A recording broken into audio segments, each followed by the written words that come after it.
I should get a picture of it and go, what the hell? I'm not getting properly swagged. Who knows?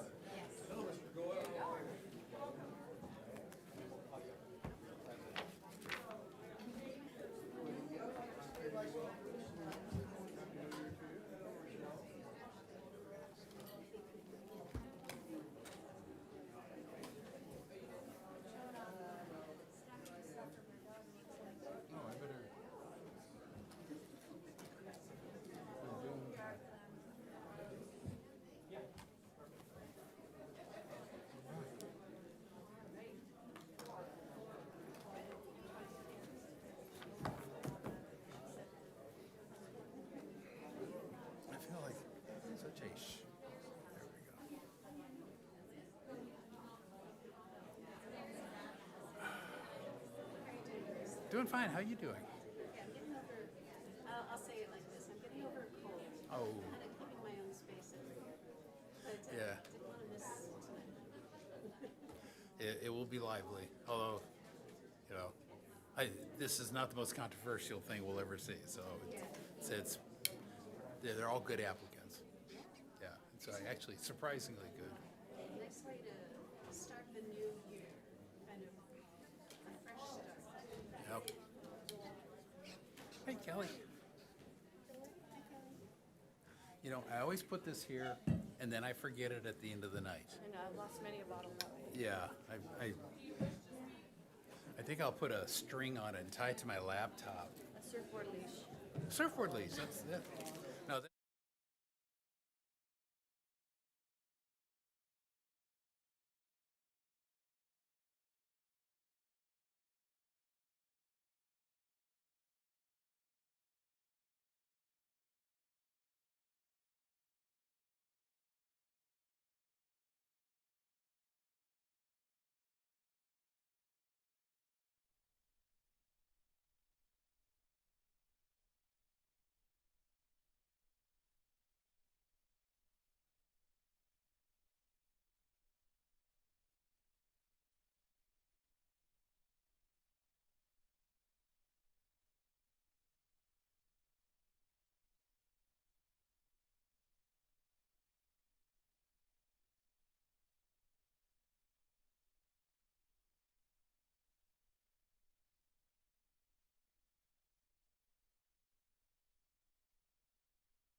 Okay, we're ready.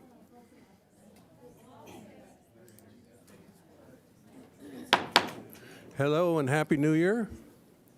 Welcome to tonight's meeting, regular City Council meeting of January 18th, 2023. And with that, I would like to take a roll call. Councilmember Ehlers, Here. Councilmember Hensy, Here. Deputy Mayor Lyons, Here. Mayor Kranz. Here. The record will show all members are present with one vacancy currently on the council. Thank you. And with that, if you rise and join me in the pledge of allegiance. Ready? Begin.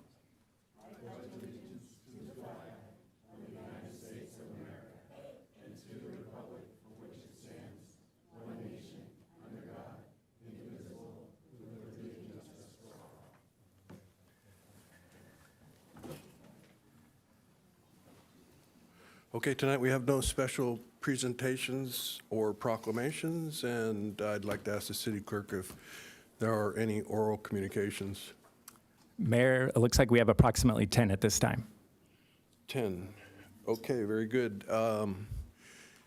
We will take you all, and this is oral communication, which is on any subject that's not on tonight's agenda. The council is limited in what we can say in response to your oral communications, but with that.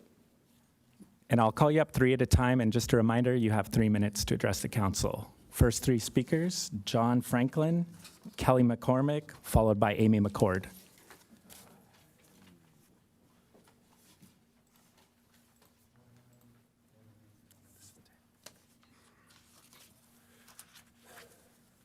Hello, council. Hello, can you hear me?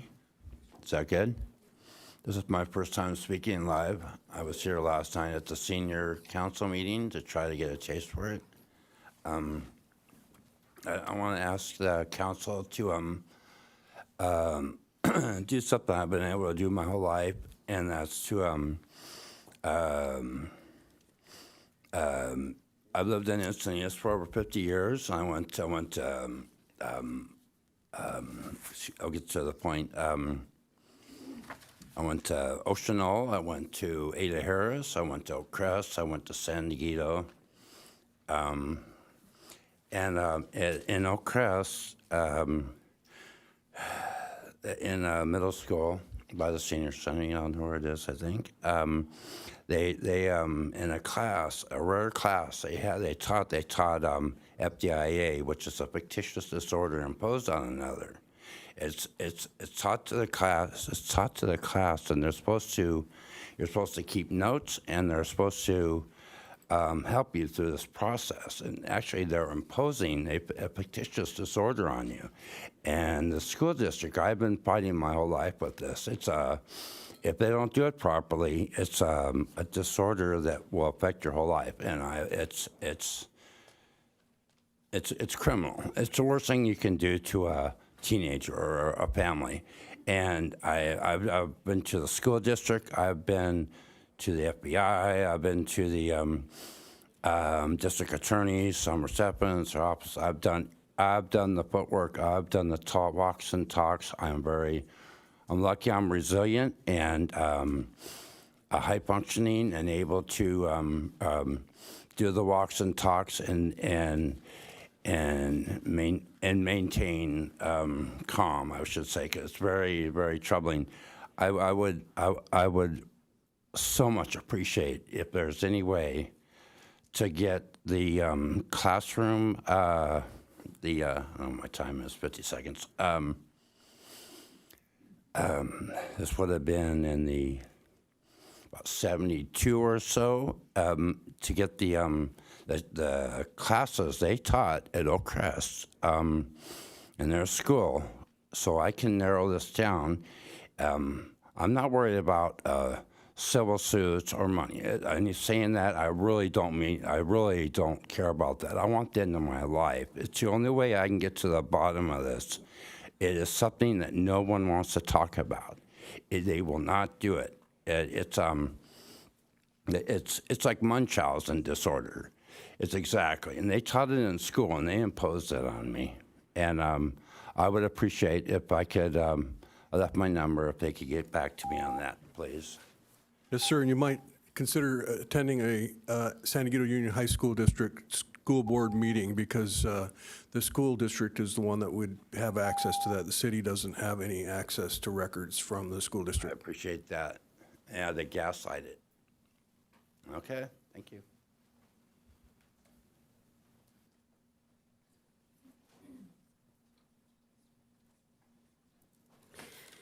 Good evening, Mayor and City Council. I'm Kelly McCormick. I'm a public health educator.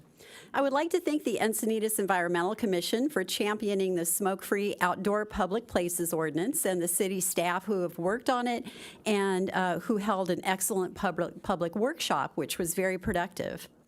If implemented, this measure can have a significant impact on reducing cigarette and e-cigarette waste in Encinitas. This toxic and unsightly waste ends up on sidewalks, parking lots, beaches, and other places where people congregate. Birds, animals, and fish unfortunately mistake cigarette butts for food, ingesting poisonous nicotine and other chemicals. And cigarette filters are made of plastic, which eventually end up as microplastics, polluting the environment and the food chain, and even us. Toxins and plastic are not limited to e-cigarettes. They are part of vape devices and e-liquids as well. In fact, vape devices are classified as hazardous waste and require special handling. Batteries can explode and leach heavy metals, while e-liquids commonly contain chemicals such as formaldehyde, nickel, lead, benzene, and other substances found on the California Prop 65 list of known carcinogens and reproductive toxins. Encinitas has the opportunity to improve our natural environment and safeguard public health by approving a smoke-free, vape-free outdoor public places ordinance. Thank you. Thank you. Hello, I'm Amy McCord. Good evening, Council, and congratulations again to Tony, Joy, and Bruce. While the period for public comment on the city's safety element is appreciated, many neighbors I've spoken with were unaware today is the deadline. A year ago tomorrow, the city's outside consultants, Fitch and Associates, presented their proposal for Olevenhein's wildfire evacuation plan. Residents who spoke at that meeting brought attention to aspects of the proposal plan that would effectively reduce the safety of the community. I have written to all of you and our new fire chief detailing flaws in the plan. At the meeting, Mayor Blakespear, and especially you, Tony, required that community input be incorporated in a revision of the draft plan.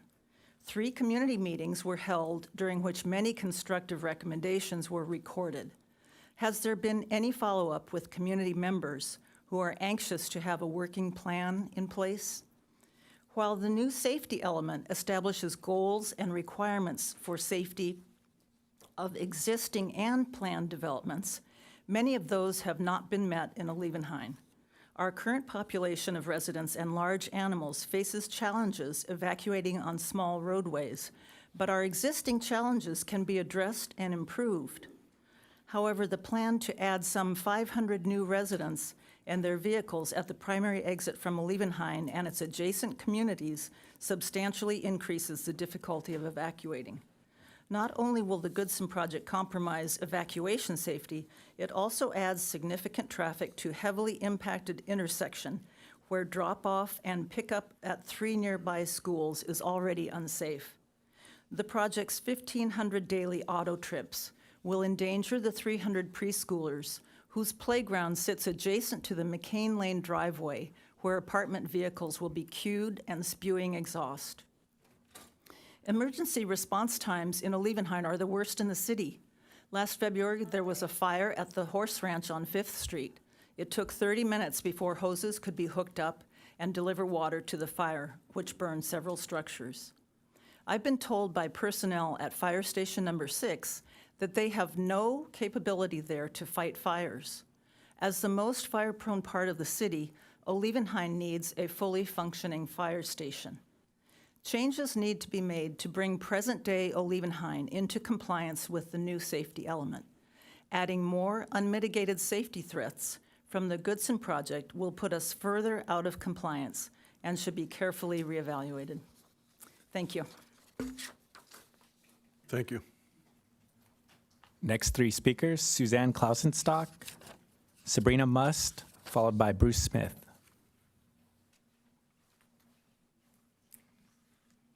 Oh, she's taller than me. Hello, council members. I'm Suzanne Klausenstock. My comments pertain to the Olevenheim Wildfire Evacuation Plan and also the proposed city safety element plan. Over the course of the past year or so, I heard fire chiefs sign in public meetings repeatedly say in regard to the Goodson project that we are safe. Attorney General Bonta stated that because our fire chief said we were safe, the project should go forward. The community of Olevenheim has been very vocal because of the flawed review process, particularly when it came to the safety of our community. By approving this project, this city has made our community less safe. The evacuation route on Olevenheim has predominantly high and very high fire severity zones. Neighboring Rancho Santa Fe, Elfin Forest, Harmony Grove all funnel onto the narrow 2-lane Rancho Santa Fe Road. The proposed Olevenheim evacuation plan disregarded some 300 horses in Olevenheim, as well as the population and livestock from neighboring communities using the same route. The city's fire consultant, Shane Lauderdale, said this was not a particularly popular statement, but, quote, evacuating horses during evacuation would absolutely stop the clearance time process in its tracks, end quote. Unless you omit horses from zoning in Olevenheim, this obstacle will not change. After a planning commission hearing in 2021, Commissioner Sherrod said that she wondered, with all the red flags on that project, how it ever went forward. And a fellow commissioner replied, that train has left the station. We should never have been put in into such a position and being so powerless. policies must safeguard residents from risk as stated in the city's safety element plan. It is interesting to note that the fire and emergency experts, such as retired Rancho Santa Fe Fire Chief Denny Neville, retired CHP Lieutenant Hector Paredes, and even the fire chief, the current fire chief from Rancho Santa Fe, weighed in on the deep concerns of adding high-density projects to a high-risk community. Regrettably, their expertise fell on deaf ears. Our fire officials must be able to properly review projects without state loopholes or concerns for their job security, political pressure, or lawsuits from developers.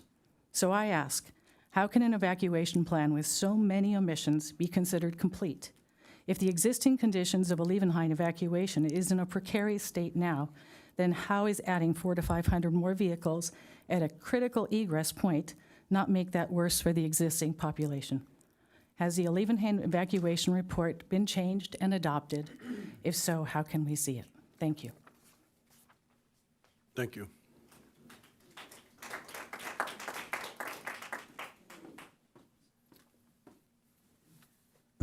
Hi, I wanted to play the video I emailed over first. There was 2 videos, but the first one I sent, I think the file says 695, it starts with that. Yeah. This is after a 5-minute torrential downpour at my house off Regal. Hold on, this part is not that. When it's a really heavy rain, which was this past weekend, there's a river about 5 inches high or higher down the property. This is every single time it rains, whether it's whatever. It just depends on all the water is coming from Golden Road. There is absolutely no drainage system whatsoever in that neighborhood. And we are at a low point, our house. So my house will flood again. 3 years, just under 3 years ago, the house flooded front to back. I was here about a year ago or so, begging for help. I have asked engineering, code. Someone has to take responsibility for the fact that there is absolutely zero drainage, and all the water from that whole neighborhood drains into one spot. There's a photo of, this is hours after the rain. So this is just, it collects in one spot on the eastern side of Golden, and then when it fills up so much, it pours over to the west side onto my backyard neighbor's property, runs all the way down. They have zero drainage on their property. Their drainage system is my backyard, and then it dumps onto my backyard. And this past weekend, there was literally a 5-inch, you could see the line still, it was like that 2 weeks ago. Down the side of the house, I installed a very expensive drainage system few years ago after the house flooded. That still can't handle it. At a certain point, someone in the city needs to step in and take responsibility that there is no storm water runoff drainage system. It is literally destroying my house. I don't know how it's my financial responsibility. I have tenants that live there now. I can't, it's like every time it rains, I'm calling my neighbors, my tenants. Can someone go and check if it's like, I've never lived somewhere where there's so much, hundreds if not thousands of gallons of water dumping onto my property. All because the city has absolutely no drainage system east of me. I do not know what to do anymore. I have tried everything I could possibly think of. I have to have a landscaper out there to try to add even more. I need commercial grade insulate. Like I'm already out $10,000 on this for no reason at all. I'm just at my wit's end. I had a conversation with Kelly. I've tried reaching out to engineering. I never hear from them. Code enforcement won't do anything. I had someone from the city and Public Works was out there last week on the phone saying, yep, there's absolutely zero water drainage on the street. So it's somehow private property, private owner responsibility to take on all this stormwater. I don't know what to do. In 3 years, I'm so angry at this point. I would love some help. So, yeah, thank you.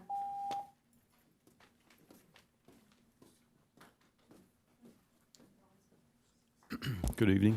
My name's Bruce Smith, and I was very impressed when the City Council put an ordinance out to stop the use of gas blowers, because when I read the article as to why the city council did that.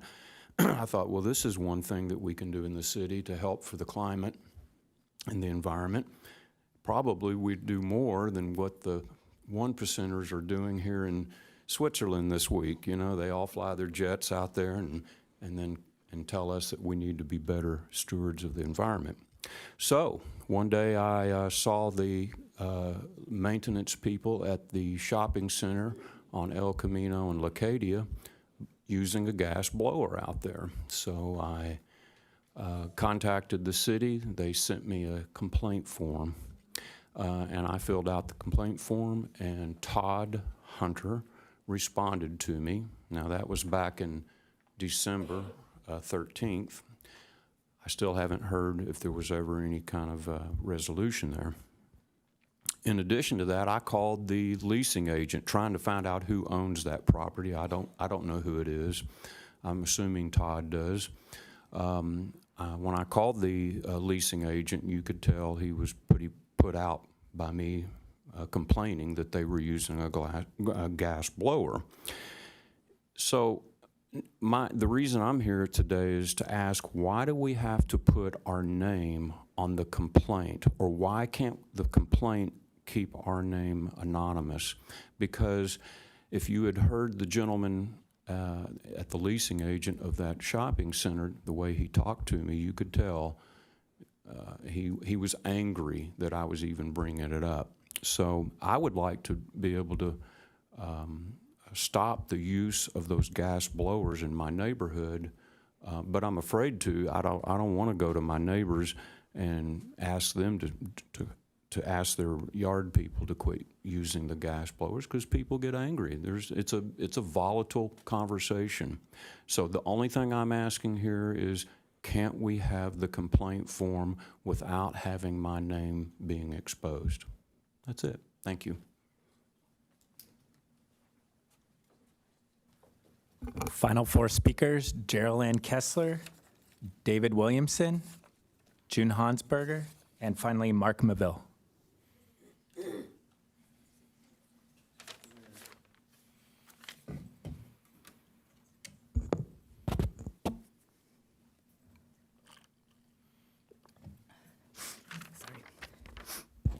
I would like to speak about the potential Melba Road housing project that is slated to remove 175 mature trees, 30 smaller trees and native shrubs, and demo not one but 3 beautiful historical homes built in 1938. I have learned so much about this special, beautiful, sacred historical property in the last 3 years from the public records research and the daily walks. The property is very unique in its location. Nestled in between old and new Encinitas, it is framed by a row of mature Torrey pines, or the Encinitas redwoods, which can be seen throughout the entire stretch of Melba Road. The trees' columns patterns appears in aerial photos dating back to 1931 to the present, except for a small period of time in the 80s and 90s, but then they were replanted to make the same alley look in the area. This corridor appears to be an unofficial wildlife corridor. The trees are home to many birds and other species, which the neighborhood knew, but recently I got confirmation from a local bird watcher who has documented over 28 different birds.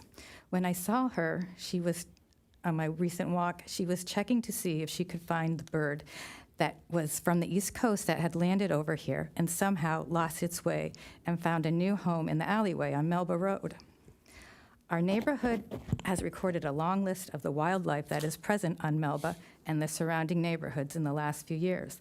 The prior owners of the property had significance to Encinitas history. The first owner was William McFan, who had acquired the property by a land grant in 1893 and then sold it to Reuben Chafin, who was the first postmaster in Encinitas and the general store owner.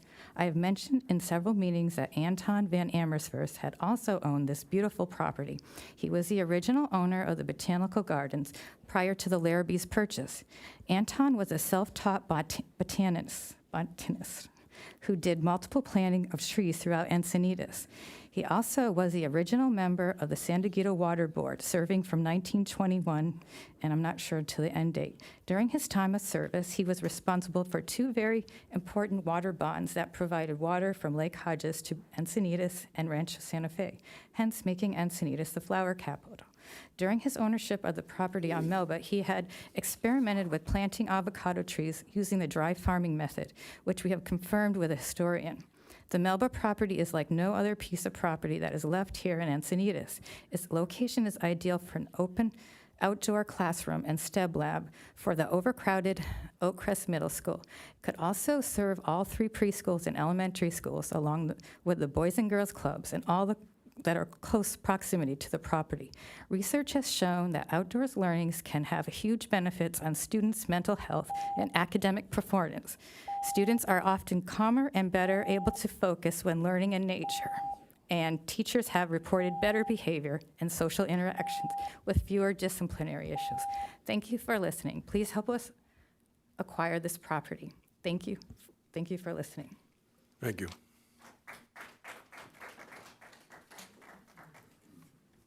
Hello, council members. My name's David Williamson. My background, I'm a lawyer, mostly real estate and discrimination.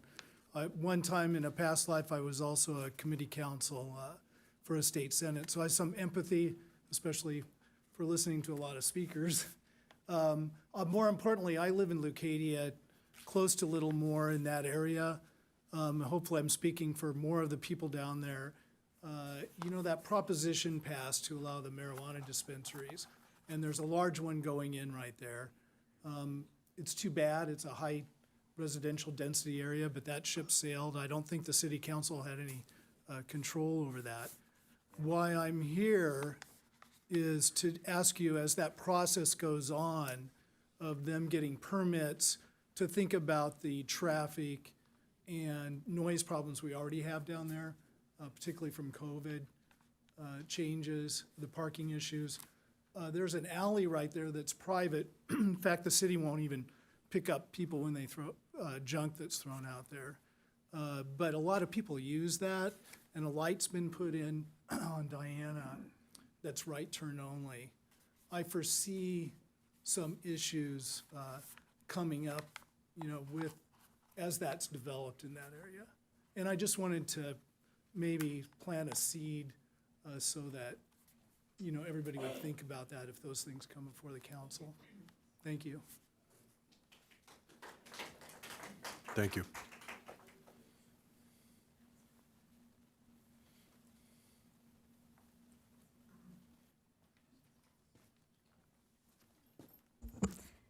Good evening, Mayor and council members. I'm June Hansberger, and I'm from Leucadia.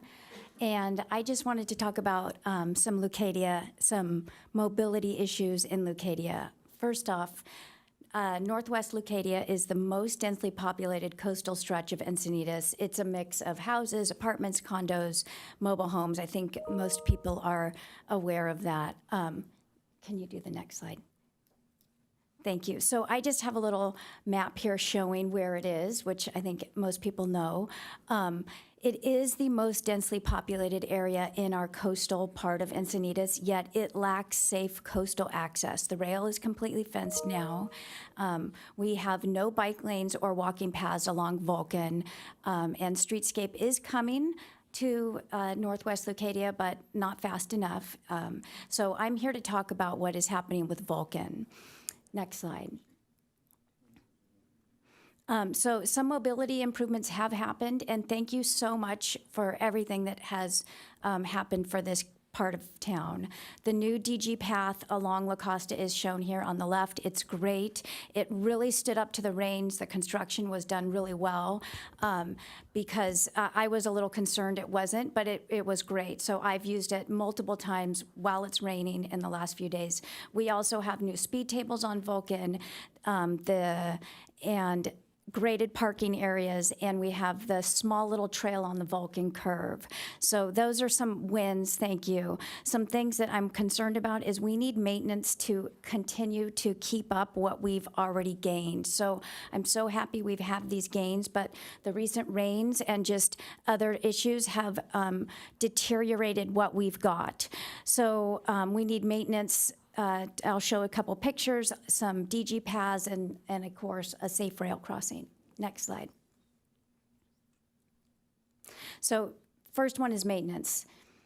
And if you look in this first picture here, can you go to the next slide? This is what the old Vulcan curb used to look like. So there was no trail there. That's heading towards La Costa. Next slide.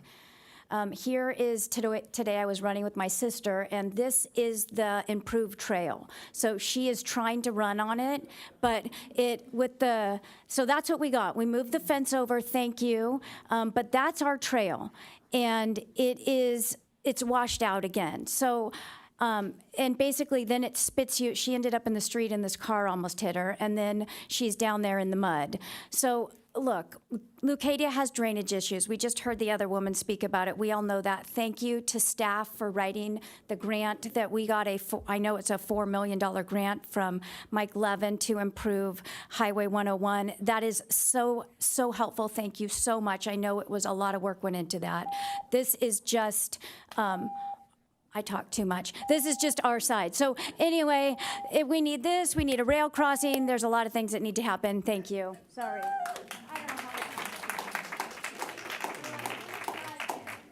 that it? Okay. My turn, I guess. Talk about something that matters here. It does, but there's other things. Lake Spear's gone. Hopefully this is going to be an example of what she was not doing. And of course, being ineffective, and 6 years is too long for anybody to be a mayor. Good Lord. I've got a plethora of things here. I'm going to run right down it. You guys can keep memory of it, or you can put your head in the sand or whatever and not pay attention to it. That's up to you. The Leucadia flooding, yeah, they should accord to a water tank, gray water tank, and repurposed when they had the sidewalks open. That's stupid that they didn't do that. And they did a poor job. There's not enough rebar. You're going to have an issue in 5 years. So the cantinas have got to be monitored more closely. The 23-year-old that got hit and run out here had something probably to do with him. You got manslaughter, a guy running down the street, and he's gone.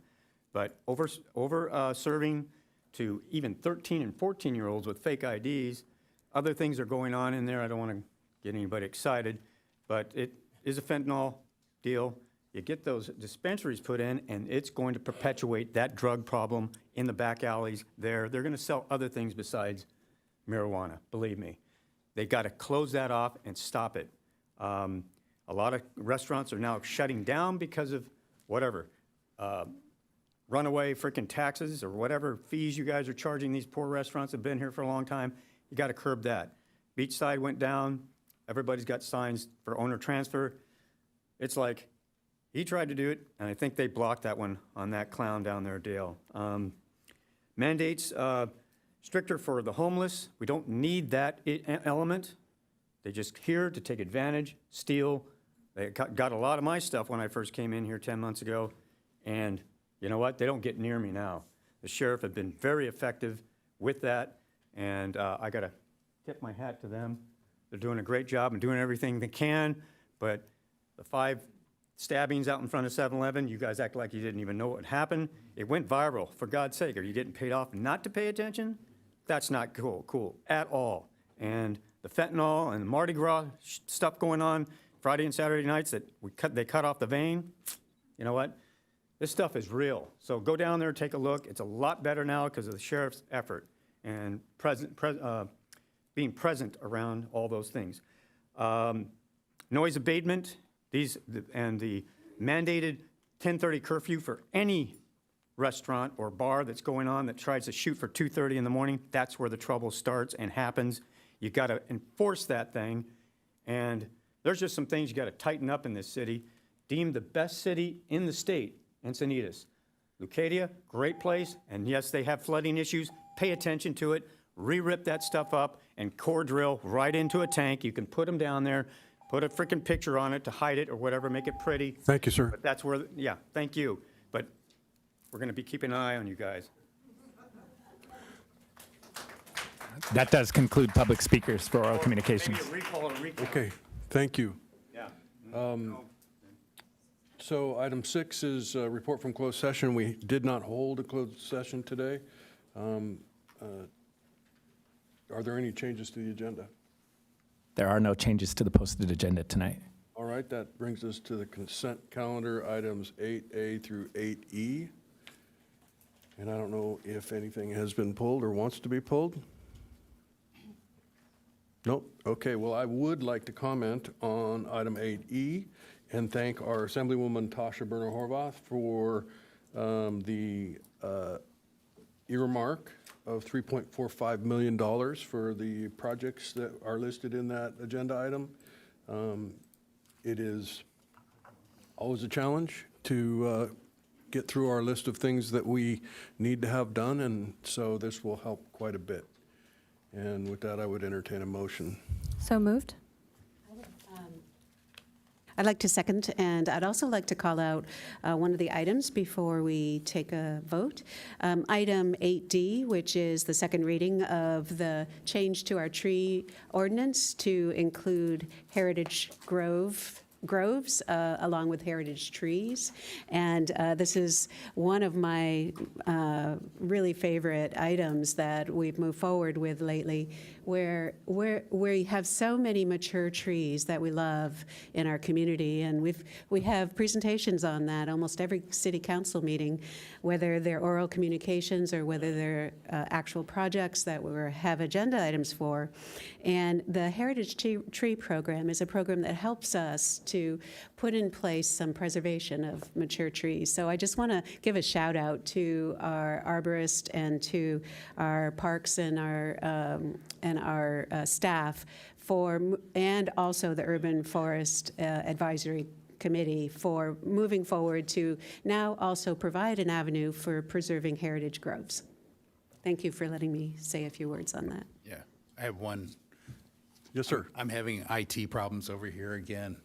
I can't get to the voting screen. I can see it over here on the neighboring one, but not here. So I'll just vote verbally. Okay. All right. Councilmember Ehlers. Councilmember Hensy. Yes. Deputy Mayor Lyons. Yes. Mayor Kranz. Yes. Let the record show that the motion carries unanimously, and that brings us to item 10A. Great. And Mr. City Clerk, perhaps you could run through the plan for this item. Just to recap to outline the process tonight, we're going to start with each of the applicants, and I'll call you up individually, alphabetical order. You'll each have 3 minutes, and then we'll move to the public speakers, and then finally the council will deliberate. So with All that- right, and before we start, Warren, do you have that map available? I wanted to take a moment to look at what it is that we're considering today.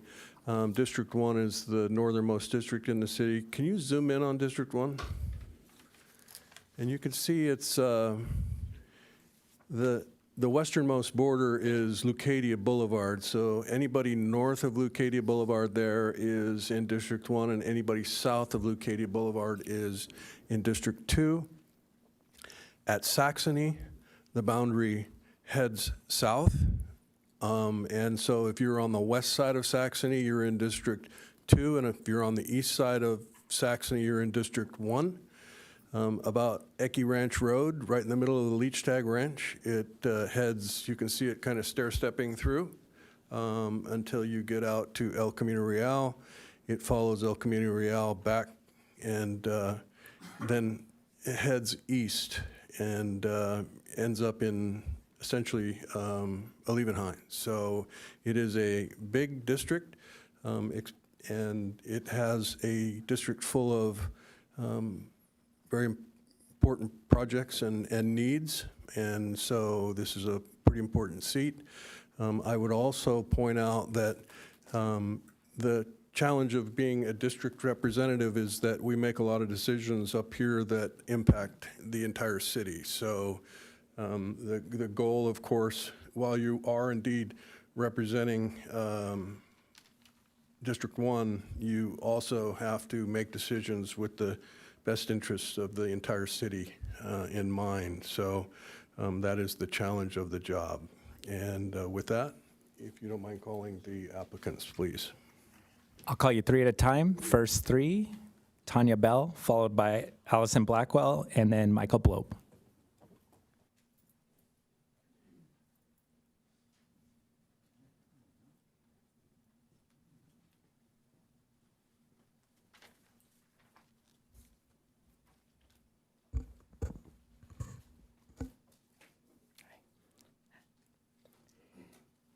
Good evening, Mr. Mayor, Deputy Mayor, City Council members, and staff. My name is Tanya Bell, and I've lived in District 1, Leucadia, for 50 years. I attended the local schools including Capri Elementary, Oakcrest Junior High, San Diego High School, Palomar College, and then moved to our state capital to attend Sacramento State University. Not only have I lived in Leucadia most of my life, I've been fortunate to live in the same neighborhood. It's amazing the number of families that have been here for 50+ years, including multi-generational homes and children like me who currently live just doors away from their parents. To me, this demonstrates not only strong family values, but the love for our neighborhood and our city. Playing soccer, softball, surfing, horseback riding, and dressing up my bike with flowers to ride down 101 in the annual Flower Festival parade were some of my favorite things to do. But over the years, I've experienced a lot of change. I've watched the greenhouses, flower fields, corrals, and quiet neighborhoods turn into multi-unit housing developments and high-traffic corridors that encroach upon our open space and natural habitats. Although I yearn for those nostalgic days of hanging out at Ecky Field and watching surf movies on the lay-down couches at La Paloma, I understand the change is inevitable, and I've grown to embrace the transformation necessary for the sustainability of our city. When my husband built the 4 boat-like mixed-use structures down on 101 next to the Leucadia Post Office, it took me a while to get used to the out with the old and in with the new. But not only are they beautifully constructed, they're now much a part of our local community and economy. As council member for District 1, I will work upon my strengths of active listening, a desire to learn, attention to detail, and adaptability. I'm familiar with the pressing matters of homelessness, lack of housing, and the need to invest in environmental preserve while continuing to build upon our aging infrastructure. As this is an appointed position versus a general election, I'm sensitive to the concerns of District 1 constituents. Therefore, I will continue the work on the previously established goals and also contribute additional points of view to ensure diversity. I've demonstrated a roadmap of responsibility, integrity, and resilience through my work experience as a federal law enforcement officer, quality assurance analyst, and registered nurse working with our psychiatric population. From my position on the Presidential Task Force to more recently, my seat on the Sharp Healthcare Institutional Review Board, public service is inherent to my values and a very important part of my life. My dedication to community is further nurtured by my enthusiasm for volunteer work. Beach cleanups, veterans programs, and numerous presentations on Alzheimer's and clinical research studies are just a few examples. I look forward to collaborating with District 1 and the City of Encinitas. Can I have just a couple more seconds? The City of Encinitas and hopes to bridge both old and new ideas. District 1 is a special place, and I certainly hope to keep it that way. And in closing, I just want to say, when I was a kid, my mom and dad are sitting over there. We had this album called Homegrown, and there's a track on it called Leucadia, and we would play it over and over again. My sister can attest to that. And it's just a beautiful song that illustrates how charming our town is, and it holds a special place in all of our heart, and I hope someday everyone can listen to it. So thank you very much. Thank you. Thanks. Mayor, are we going to have an opportunity to ask questions of the Absolutely. candidates? And do we want to do that when? Well, I think while they're up here is probably the best way to do it, don't you think? I would agree. Okay. So- So if you want to ask questions, please, you can't punch this thing up, can you? Yeah, I can. You So might be you're able going to to see me punch me. waving Yes, down I'll look here. down so, the- yeah, down the I'll road try. here. I'll make enough noise down All right. here. So if I can. I've got a couple, 2 or 3 basic questions. And again, we're trying to replace an election here. So getting all the applicants and getting vetting them completely and getting them on the record as far as what they stand for. So the first question is, do you have the time to devote to this job, because it does work out to be pretty time consuming? That's question number one. I don't know if I'll let you answer and then. Okay. I do. I was interested in this position about 15 years ago, and then again about 10 years ago. And last year, my husband's getting close to retirement, so he keeps threatening to retire for the last 5 years, but he loves being a builder. So last year, I decided to go part-time at my job at the hospital. Actually, it's a neurocognitive center. And so yes, I do have the time now. Good. And you typically, the question I think I got asked so many times on the campaign trail was, what are your top three? And I like to expand it to 5 because Encinitas is pretty good. Top 3 to 5 bullet points of issues you see that are your top concerns and or issues to address. Based on some of the recent meetings that I've seen, I think one of the first things we would want to tackle is that intersection at La Casa Avenue and Sheridan. That seems to be a problem, and just my personality, safety is kind of number one. I want our residents to be safe. I saw the jogging video. It's kind of funny, but it's so true. It's very dangerous, actually. So I think that the Sheridan intersection, the rail crossing would be a big one for me. Homelessness, I would want to get caught up on what we're doing with that and the task force that we may have and how I may be of help with my psych background. And then, again, the housing, I would want to get caught up with that to see. I know Leucadia just recently, several months ago, I was at a meeting. There's a big plot of land off of Piraeus that I guess have been zoned for housing. So I would like to see what's going on. And then last question, would you run for re-election in 2024? I knew someone was going to ask me. Of course. I would be, for the next 2 years, if people felt that strongly, I would be willing to forego that. However, if I'm doing a good job and people want me in there and I love it, then I would want the opportunity. But if it was a choice of going in there right now for the next 2 years and doing my best and letting that go, I think that's how Chula Vista is doing it, then I could certainly weigh that decision. Thank you. Next applicant is Allison Blackwell. Thank you.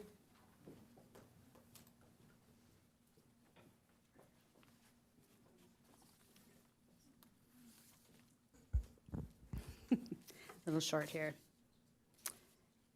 So good evening, Mayor Kranz, Deputy Mayor Lyons, Council Members Hensy and Ellers, and staff. And thank you very much for letting me present tonight on my application. So I thought about this a lot, and I really believe that the right council person, in order to be successful, has to be the right person at the right place at the right time. Those 3 things have to be going on at once in order for it to work. And I thought about myself and said, I bring those 3 elements as a representative for District 1 for the City Council. So why am I the right person? Let's start there. I think it isn't really, I'd have to say, is it because of my deep city government experience and my community involvement? I can't say that. I'm not going to boast that. But I do have some relevant experience, most notably through the Encinitas Equity Committee. And I've done that over the last decade through volunteer throughout the city and even being a community gardener. And so and when you combine that with my skill set and maybe my personal attributes, I think that sets me apart from the other candidates. I have a strong skill set from being a lawyer, from being an HR executive, and also leading diversity, equity, and inclusion. I have skills such as analysis, problem solving, strategic planning, business acumen, and change management.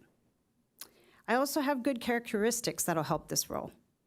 I'm a quick learner, I'm a good critical thinker, an excellent listener. I bring a balanced approach, and I'm very action-oriented. So that makes me the right person. So why am I in the right place? Is it because I lived here my whole life? No, I can't say that either. But it is because my husband and I made a deliberate choice to settle a decade ago here.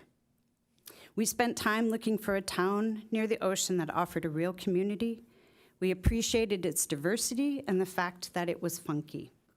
We also wanted a place we could call home for the remainder of our days, and we found it in Leucadia. So I'm very committed to being here and serving this community. I'm also committed to honoring what's made Encinitas great and also helping to shape its future.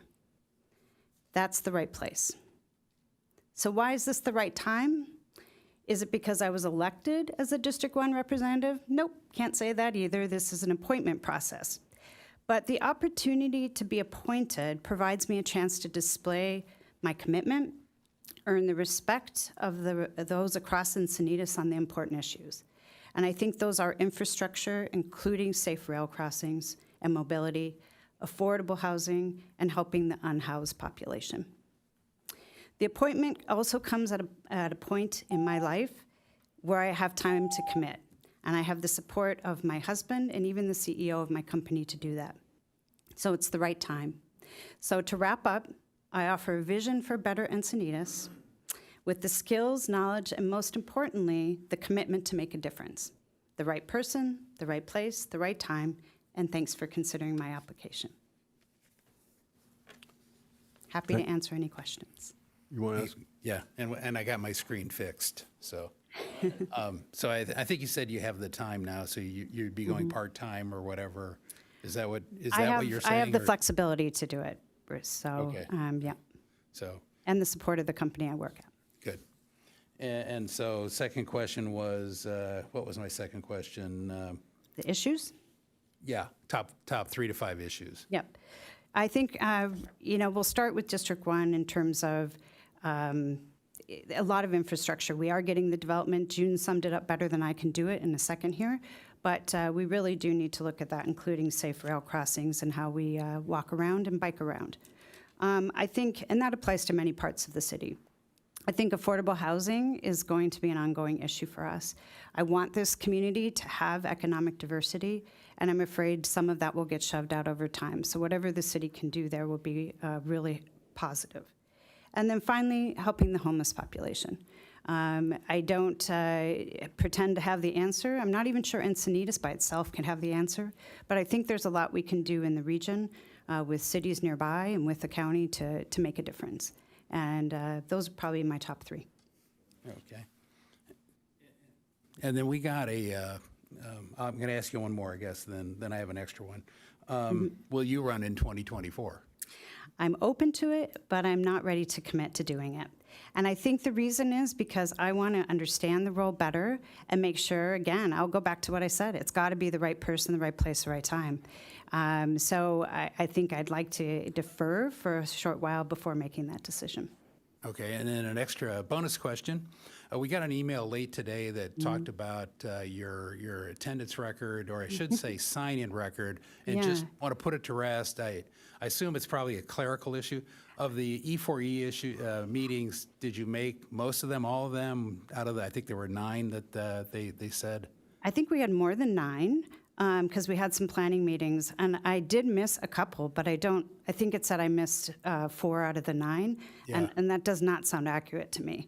So I'm happy to go and look at that, but I played a really active role, especially as we came down to the recommendations. There were a lot of them, and we really had to get it in a form to present to the council, and I really worked with the whole committee and the consultant who helped us to do that. Okay, thank you. And I would point out that she served on the Encinitas Equity Committee, not the E4E That's right. Committee. That's right. Sorry, yeah, thank Different you. organization. Any other questions? Good, thank you for your time.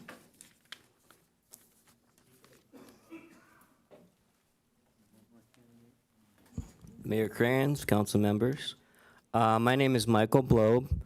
I am interim vice president and treasurer of the board for Barefoot is Legal, which is a national 501c3 civil rights nonprofit. I am a former member of the corporate staff as staff coordinator for PowerCon, which was a major convention that moved from California to Ohio. So I've decided not to continue with that. But I'm here tonight. I've been in Encinitas for 9 years now. but I've been coming here since I was a child. Beacons Beach was our beach to go to. When I was a child, my mom would always be down here in the summer, so when it was my opportunity to move, the place I moved was Encinitas, and it's been part of my life, my whole life.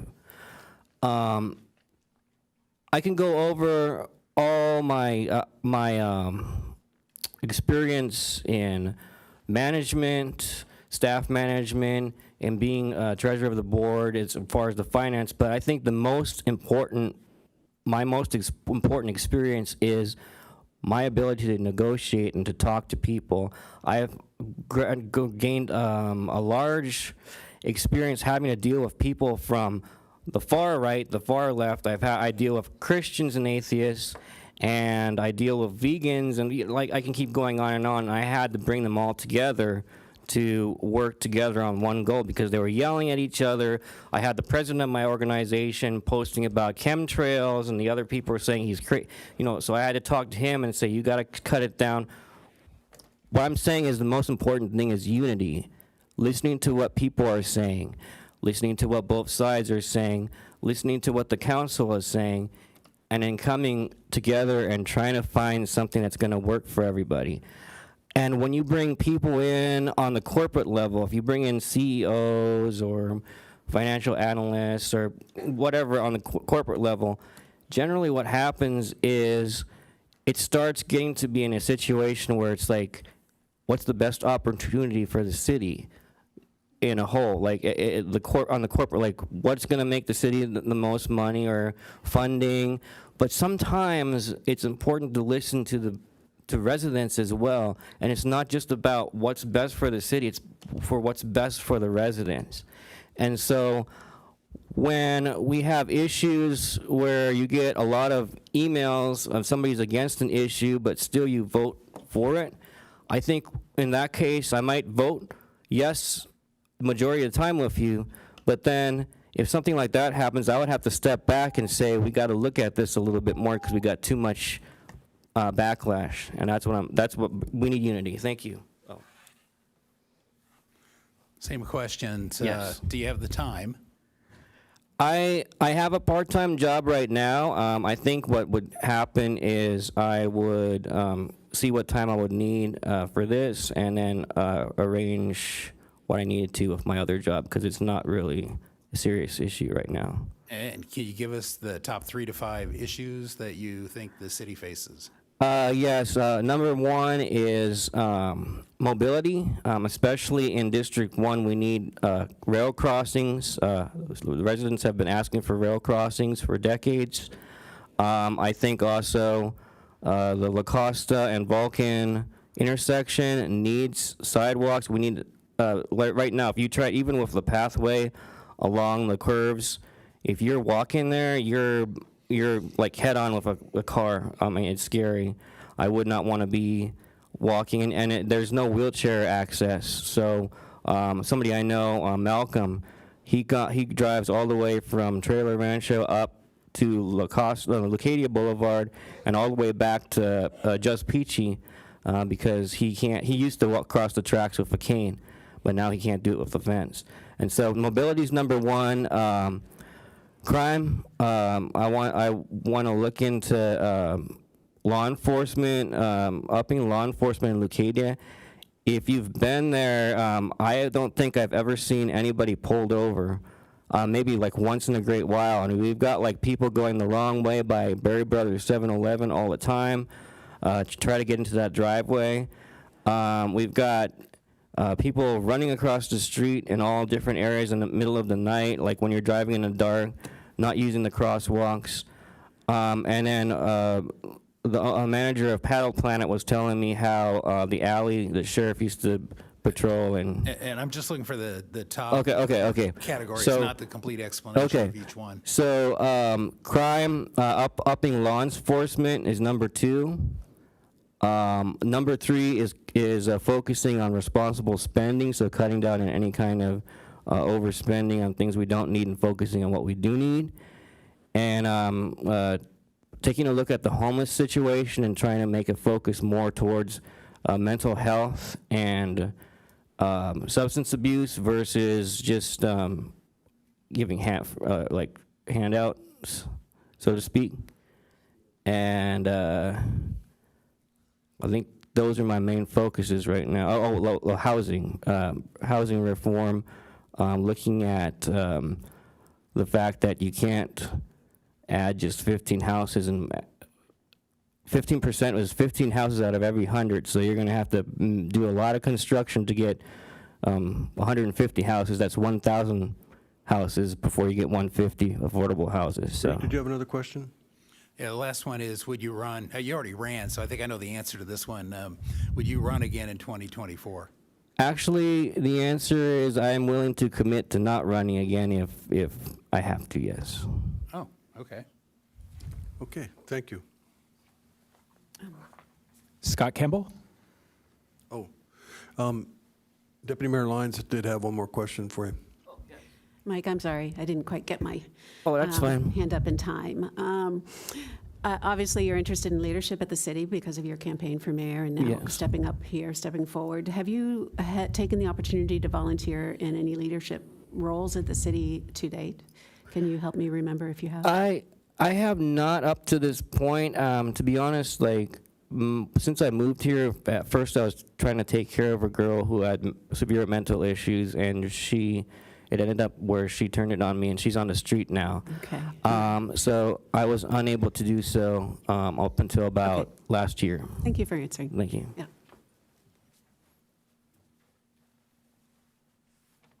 This is great with no glass. I love it. Okay. Good evening, Council.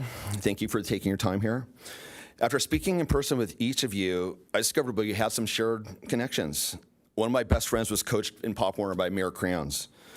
Councilman Ehlers and I share the same dentist. Our families also shared the same pediatric dentist. May Dr. Davis and his family rest in peace. Councilmember Lindy's brought in a vendor to control irrigation in our planters and medians. I wrote software that operates those controllers. The daughter of one of my friends is good friends with Councilman Shea Hinsey. You can't make this stuff up. Our city is run as a representative democracy. Of the 4 voters tonight, 3 have received 0 votes from members of District 1. It is time to stop the seemingly endless cycle of council appointments. I work in diagnostics of infectious diseases. The direct results of my work are used in over 80,000 locations every day. If I make mistakes, people become very sick. There are other ways to demonstrate leadership other than joining an existing organization. Last year, I made presentations at many council meetings. I provided a voice for many who have been silent in the community. Many people have thanked me in person for speaking up. From 2009 through 2011, me and my wife formed a group dedicated to environmental protection from a greenhouse conversion. The end result was the city changed its methods for monitoring these things. Last April, I surveyed residents about a quick build project. I presented results to the council and to the Traffic Mobility Commission. Tomorrow, the Planning Commission meets at this project to discuss this. This is leadership. I discussed the traffic circles on La Casa way before the council did. If I were on the council, I would help restore community trust in the council and bring a needed balance along with shared experiences to the council. I would not support divisive social issues like the recent Proposition A proclamation. I would oppose additional city and county taxes. I would give more love to the eastern portion of District 1. In general, eastern Encinitas has received no love. It's been all Cardiff, all Acadia, all the time. I would not easily allow infrastructure funds to be moved from District 1 to the other districts. That's not fair. We need it. I would be relentless on following up on at-grade rail crossings. That was my big issue last year, and we're working on it now. Great. I would ask the city manager to implement a periodic review process of existing processes or existing projects so changes can be made, better ensuring final success. And most importantly, right now, today, I would consider stockpiling on asphalt and other materials needed to fix roads. We aren't the only city that's been damaged, and supplies may become scarce. I'm open for questions. Same question. So do you have the time with work and all to devote to If city I council? am asked to serve, I will make time. Meaning less work? I have a or- full-time job. Okay. It's a flexible job enough hours. I don't have a punch a time clock. So if there are daily events, I can easily make those. And night times are, night times. People do whatever they do. I think you named some of them, but top 3 to 5 issues. Okay, the number one issue I brought up is restoring community trust in the council. Last year was just divisive, and the vitriol was incredible. The endless, like as I mentioned, the endless applications here, this process of not voting for council members has kind of seeded that acrimony. My second big issue is if we're going to do all these houses, these new apartments, and we buy into this whole bicycle everywhere, every time, these people need jobs. They can't go very far on their bikes. And rapid transit is just really not that feasible. We need jobs. El Camino Real is probably a good place. We need good paying jobs. Another area that I would like to see is the El Camino Real corridor in general. That's big on the list. I'm not sure what we can do, but I want it to be nicer than One Paseo in Carmel Valley. People that live there argue about it, but that's a good goal. We can shoot for that. And along with that, I want streetscape to be nicer than Solana Beach. Those are 3 things that I would focus on. Okay. And for the third question, I'll preempt you. I'm on record from last month. If the council wants it, I'm all in on not running for the council position in 2024. But if the council doesn't ask for it, then I don't think my pledge means much. Is there any other questions? Okay, thank you. Next applicant is Maureen Farley.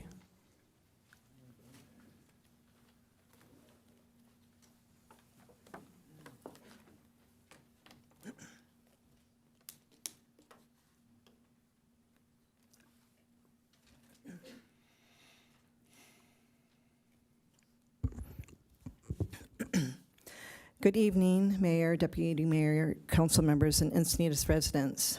Hello, my name is Maureen Farley. I'm a resident of District 1 in Encinitas.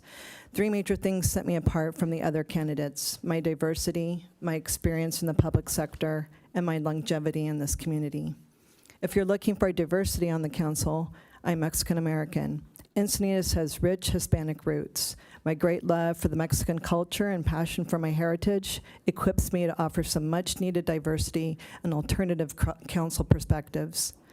I have extensive experience in the public sector working with many different cities and public agencies. My first job was with Southern California Association of Governments. My responsibility was to review cities' general plans to ensure they were in compliance with the 1993 Clean Air Act and researching the viability of an electric vehicle. After SCAG, I became the executive director of the Economic Development Association for the City of Vista, promoting Vista's Business Park. I also worked in the Senior Center in the City of San Marcos, organizing programs and events in support of senior citizens. This was one of my more rewarding jobs and has led me to serve as the current Senior Citizen Commissioner for the City of Encinitas. I'm passionate about our city's obligation to senior citizens, and I'm honored to serve in this role. Lastly, I've been a resident of Encinitas for 30-plus years. My family had a home in Solana Beach for over 40 years, providing me a unique historical perspective of our North County community. I've raised 2 young adults in Encinitas, both of whom attended local public schools.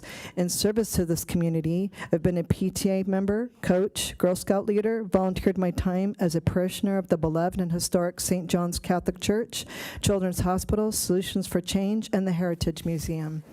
Many passionate community members, such as myself, have built this city into a coveted place to live. I believe we need someone who loves this city and brings both practical knowledge and historical perspective to plan and protect our future. With that in mind, I have a few top priorities.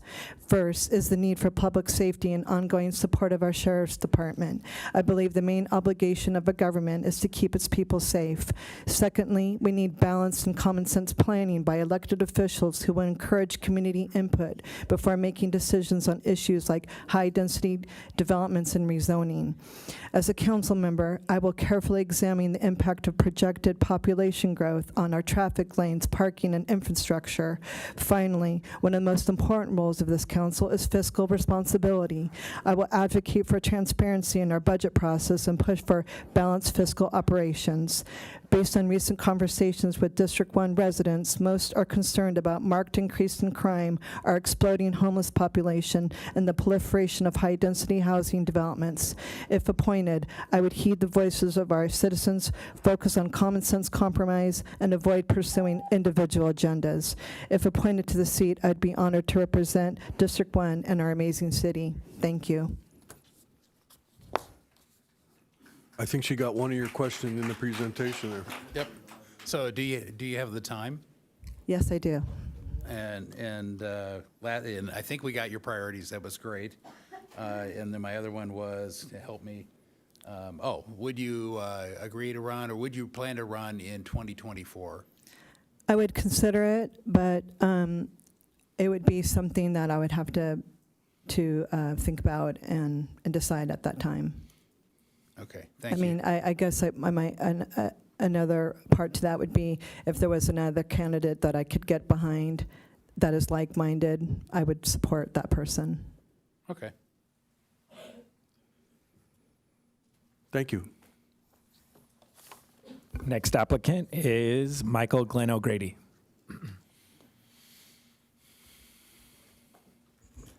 Good evening, Mayor and Council. I didn't prepare anything. I'm an applicant because, given my 30 years in local government at multiple levels, 2 cities, 1 county, and Sandag, I think I've grown to understand how cities function, how councils function, stuff like that. You know, I've been on the Planning Commission here for 10 years. 3 or so years as chairman.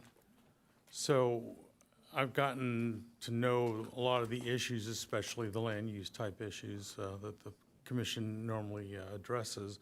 But I've also looked at, I tried to stay current, especially when I was chair, to what the council was doing and their strategic plans and, you know, the issues they were facing. I would sit in on the strategic planning sessions that they held. So when I heard, you know, saw that this was opening, my reaction to it is I didn't think of this as a career move. I thought, hey, you know, I can hit the ground running, I can be productive very quickly, and I just want to help out. I just thought, and I'm just looking at 2 years. I mean, your question about whether I'd run again or not, I mean, I wouldn't pledge it per se because I think that's sort of a false move, but I can't see me going after 2 years. I mean, I'll be 75 at the end of this if I'm appointed. And even though we have an 80-year-old president, I'm not looking to push the limit. So again, I think in 2 years I can be very, very productive. I mean, the issues, the previous applicants have pretty much hit my issues, you know, looking at the mobility, I look at the rail corridor and even I-5 as barriers. How do we push through these barriers?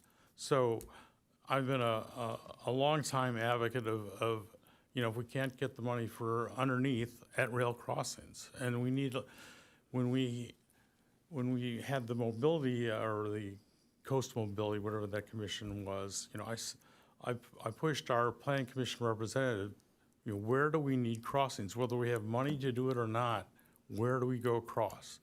And also, as a longtime resident, I probably use Vulcan as much, if not more than 101. And I'd like to see, as others have pointed out, improvements along that. I mean, I'd like to see it, an overlay done, because it's been jerking around with it, and sometimes I'm in the wrong side, because as a longtime driver, it's like, oh, that's right, they moved it. Anyways, to clean that up, so, go ahead and ask your questions. Well, I think I know the answer to the time, because you're retired and you were 10 years on the planning commission, so I think you've got Right. that. You covered some issues. Did you get all the issues out that you Well, I mean, consider the important? infrastructure, the flooding, you know, we need to clean that up. You know, safety is always an ongoing issue, and we can get better. I personally think that this is a well-run city as far as financially. I mean, I got to know the budget pretty well in Poway, and all the different departments and how it was used and stuff like that. And I feel, from what I've seen of the budgets through the years, that we're pretty good, and I want to keep doing that. I think by and large we spend money wisely. There have been some decisions the councils have made that I may have disagreed with, but I think fiscally we're pretty responsible. Okay, I think you answered the last question, so. Yeah, I'm just looking at two. Thank you. Final applicant, Alexander Riley.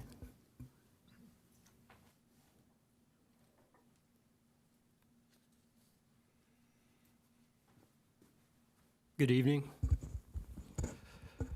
As you know, I ran for District 1 in 2020. I got about 45% of the vote.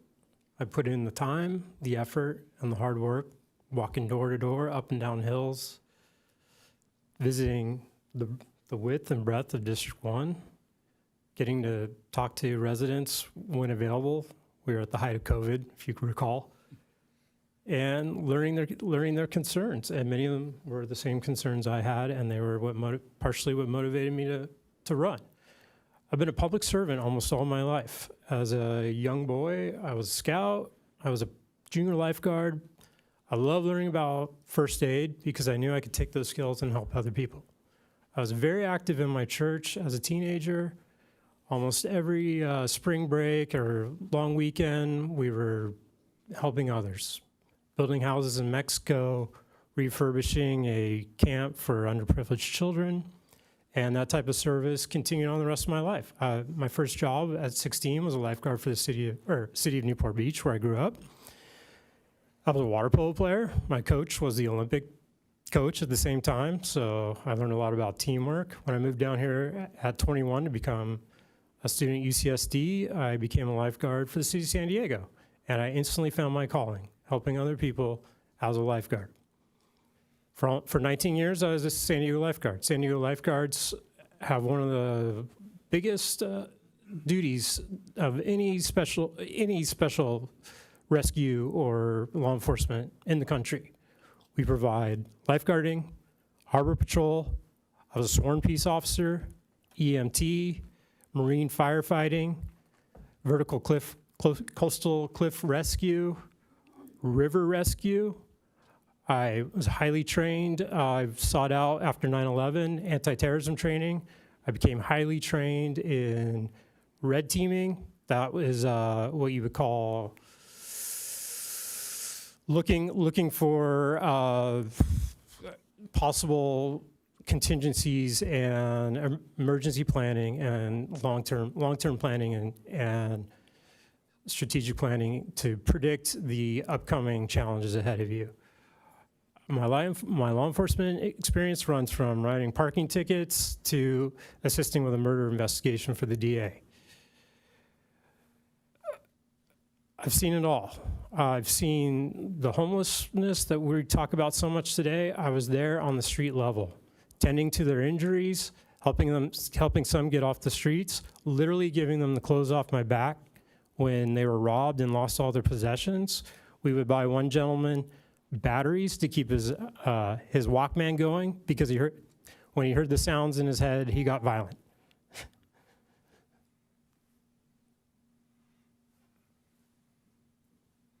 Sorry. It's hard to get 20 years in 3 Yeah, minutes. really. So, question? Wrapped up? Everybody's been getting a few extra seconds, so feel free to. Yeah, I appreciate that.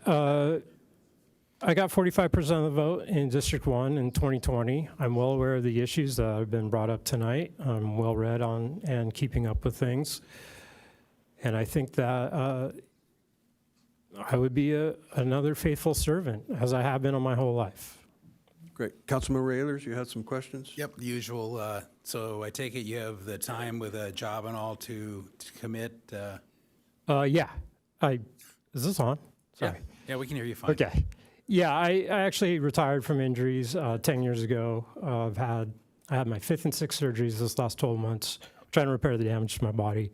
I work part-time from my house, and so my time is flexible. I'm also a voracious reader. I read about 3 to 4 books a month, so I can keep up on the documents. And as far as issues you see facing the city and D1? Yeah, let's go west to east. Beach erosion, coastal cliff falls, flooding, the train corridor. The train corridor is something we'd never talk about.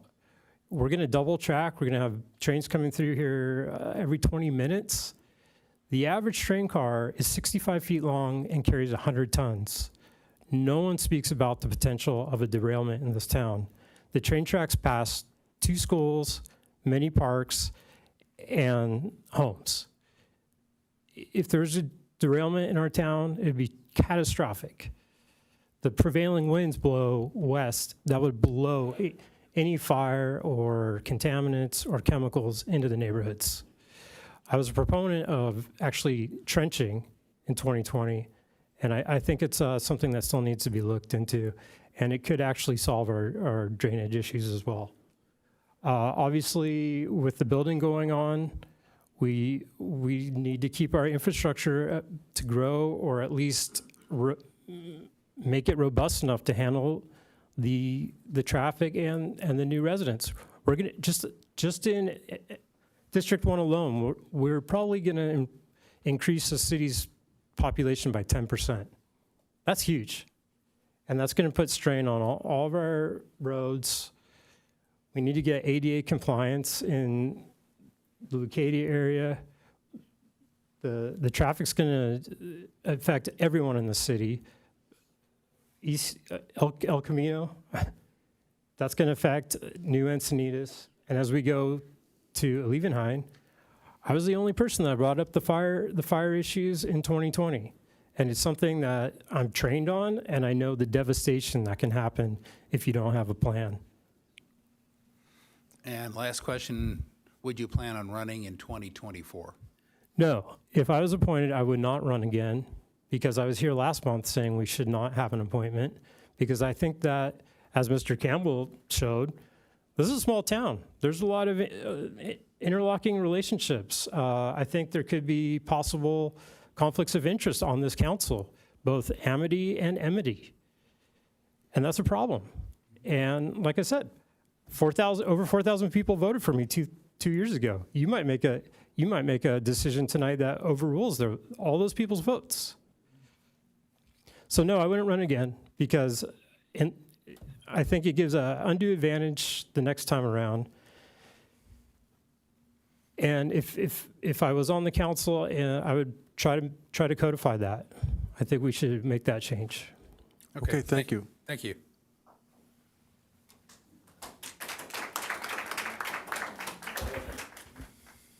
Mayor, that does include all the applicants. Would you like the public speakers? Yes, please. Okay, I'll call you up 3 at a time, and just a reminder, you have 3 minutes. First 3 are Joan Dodge, followed by Mark Mayer, and then Dolores Lodel.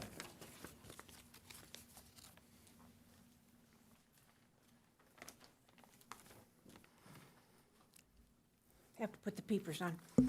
Good evening, esteemed Mayor and Council. I am Joan Dodge, a resident of District 1. I speak to you this evening in support of Allison Blackwell's candidacy for the open council seat for District 1, my district. I recently met Ms. Blackwell and found her to be intelligent and personable. We discussed her professional background and accomplishments along with her values and commitment to our city. Ms. Blackwell is not only an attorney by education, she's also a human resources executive. As some of you know, I'm a retired HR leader with 40 years of experience in the field. I know that to be successful in that field, one must be able to listen and assess all sides of an issue. A successful HR executive will be able to craft solutions and problems to issues by taking into consideration not only the pertinent and critical data, as her legal training enhances, but also the human dynamic of each decision. So many times when people speak before this council, they tout their longevity as a resident. All quite admirable, and aren't we fortunate to have moved here when we had somewhat affordable housing. The negative is that there's sometimes an intolerance for anyone who hasn't lived here for decades. I believe that any organization, whether it be a corporation, a city, or a family, requires new blood to keep the unit vital and moving forward. Thus, I need my granddaughter to decipher technology for me. Ms. Blackwell has lived here in Encinitas for approximately 10 years, having lived in California for over 20 with stints in the East Coast and the Midwest. She brings with her a broad view of issues and solutions based upon this diverse experience. Surely her input will provide at least food for thought for the council members to view an issue through a different lens, for maybe a more creative solution. I also believe that diversity of thought is exactly what our city, through this council, needs at this time. The previous council was criticized, rightly or wrongly, for being of one mind. Ms. Blackwell will undoubtedly look at the issues presented through an independent lens. Therefore, I wholeheartedly support Allison Blackwell to be my representative for District 1 on the Encinitas City Council. Thank you. Thank you.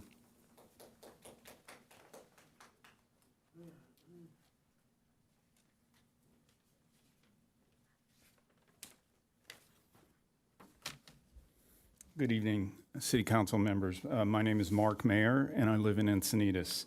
I understand that the majority of the City Council wishes to appoint a replacement for the District 1 vacancy due to the costs of holding a special election to fill the vacancy. I can appreciate the Council's desire to save taxpayers' money. Given the appointment of a replacement council member, in the interest of transparency and full disclosure, I believe that Encinitas residents would appreciate if the City Council can discuss the following items. Can the council members tell the public tonight how they have vetted the experience and information provided in the applications for the District 1 vacancy? Also, if any of the applicants for the District 1 vacancy have made a political contribution to any of the current City Council members, can that also be disclosed tonight? Thank you.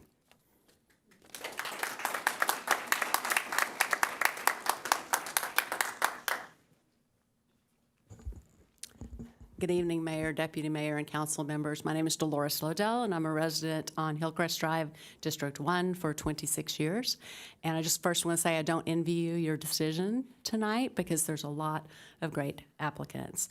I am here because I would like to recommend Allison Blackwell for the District 1 City Council appointment. I've known Allison as a friend, neighbor, and collaborator for 10 years. Allison has the perfect background to be on the City Council. And as I know her personally, I know that her temperament, her intelligence, empathy, and kindness will also be a welcome addition to this council. Specifically, her corporate business experience combined with her background in the legal field will put her in a position to be up to speed expediently. Her experience on the Encinitas Equity Committee and her volunteer spirit and various events around Encinitas make her the perfect candidate for this position. Thank you. Next three speakers are Rochelle Collier, followed by June Hansberger and Kim Masterson.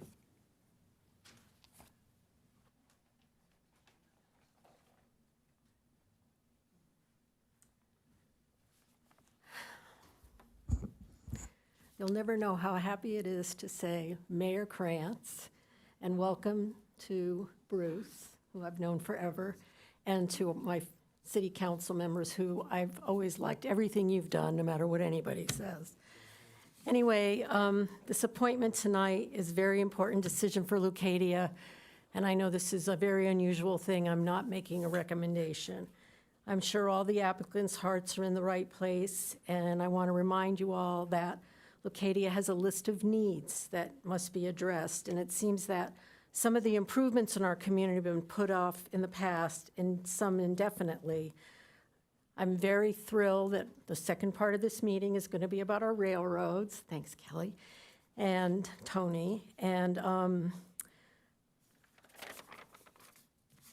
I also want to say that most of us are happy with the streetscape, but what we really want to make sure is that it's kind of the same streetscape we wanted, 15 years ago. So the communities never stop being involved and communicating what they need. And so the person that we pick has to be somebody that understands that communication, because I didn't come to a lot of meetings in the past, but there was a lot of rancor, and I think a lot of it was misunderstanding. But now we have a chance. We need to pick somebody that can work not only with all of you, but with us, because Leucadia is special. So that's all I have to say. Thank you for everything you do. Good luck.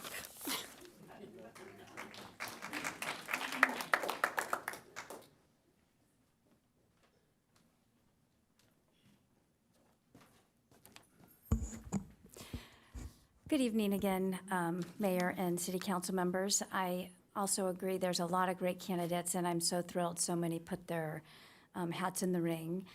I am here in support of Allison Blackwell's appointment to the District 1 Council seat.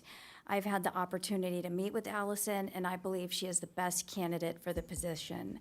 She cares about the citizens of Encinitas, and she understands the unique needs of Leucadia. Allison is committed to affordable housing and to creating safe mobility with pedestrian rail crossings and walking and biking paths in the community.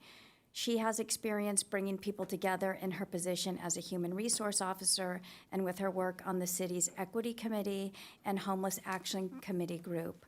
I believe Allison will be a great addition to the City Council, and I urge you to please appoint her to represent the citizens of Leucadia and all of Encinitas.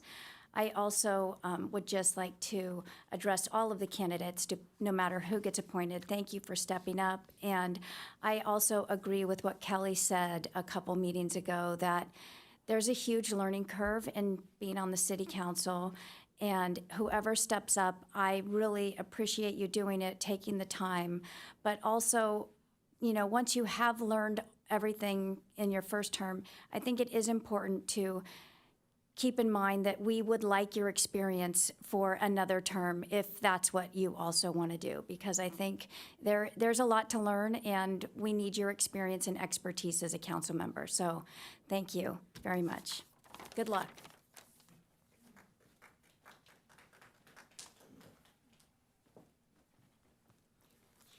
Good evening. I'm Kim Masterson. I've lived in Leucadia for 25 years or so. This is my first city council meeting, and absolutely the first time I've spoken, and I find it nerve-wracking. So I'm here to support Allison Blackwell. I've known her for a decade, and I think I want to talk about the type of person that she is. We've heard a lot about her resume and what qualities she brings from a business perspective. She's my neighbor. I know her as a person, and so I'd like to share a story with you about Allison as a person. I have a friend who has a daughter who was graduating from college and needed help in the HR field. And I reached out to Allison. She reached out to me in LinkedIn. I reached out to Allison, and I made the introduction, and I said, do you mind just having a conversation and giving her a little bit of guidance? And that's it. I followed up a couple months later, and I was like, hey, did you ever get in touch with my girlfriend? And she said, yes, I met with her. So she didn't just have a conversation. She met with her and ultimately was a mentor to her and helped her get a job in the field. What that told me is a lot about who Allison is. And in my experience of knowing her for a decade, is she's selfless. She goes above and beyond. She always puts other people's needs in front of her own. And when I look at who I want to represent me, that's a type of quality of person that I don't only want representing me, but as council members and as mayors and deputy mayor, that's who I want to work with. I think she'll represent Leucadia and our needs before she thinks about what she wants. And again, that's who I want representing me, is who represents the entire organization or city. So please think about her as you go forward and who you want to work with and who you'd like to represent you in Leucadia. Thank you. Final speaker is Kevin Doyle.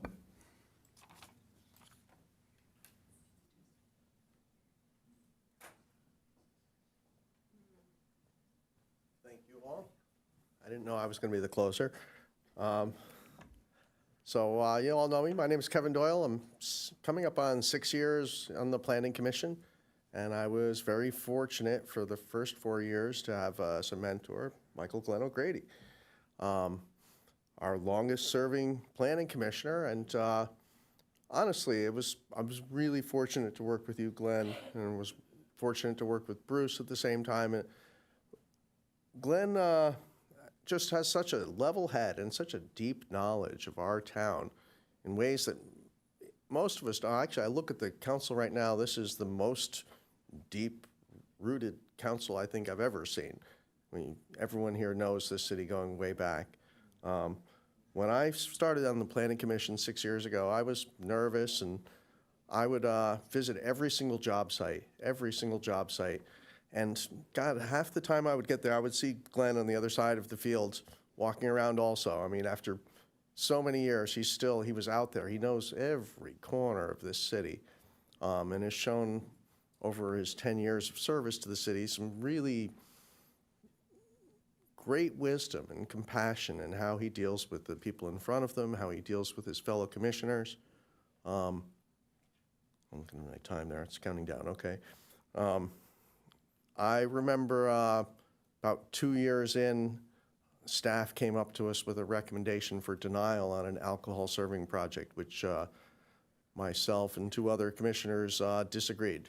And we actually approved the project, and it came back to us 2 weeks later for the decision to be signed, and the decision had been made, but we had still had open public comment, and people were really, really, really angry at us, and they wanted to know. They were like, who was it? Which one of you was it who decided this thing? And that was probably the first and one of the only times I saw Glenn O'Grady get angry. And he banged his gavel, and he made the room shut up. And he says, listen, the commission made this decision, and the commission stands by it. We stand by it. Doesn't matter who voted for it. We did that. And I'm getting shivers a little bit. Honestly, it made a huge effect on me. And it made it really clear that when we sit up there on the dais, we are not representing a district or a community of Encinitas. We're representing the whole city. And I know for a fact that that's how Glenn already thinks. Now, I would be remiss. Geez, Scott, I only have 20 seconds. I am so proud of Scott Campbell. A couple years ago, would keep quiet, hardly ever speak. You were like, I wanted to say stuff. You were there at everything, and you're finding your voice. And I'm sorry I didn't lead off with you instead of Glenn, but kudos to you, dude. And thank you all. Good luck to you. I trust you all. That does conclude public speakers on this item. Okay, thank you. And there were a couple of questions from Mr. Mayor that I was going to answer. The vetting of the applications, the only thing that the city does is confirm that the question that is asked, are you a resident and registered voter of District 1?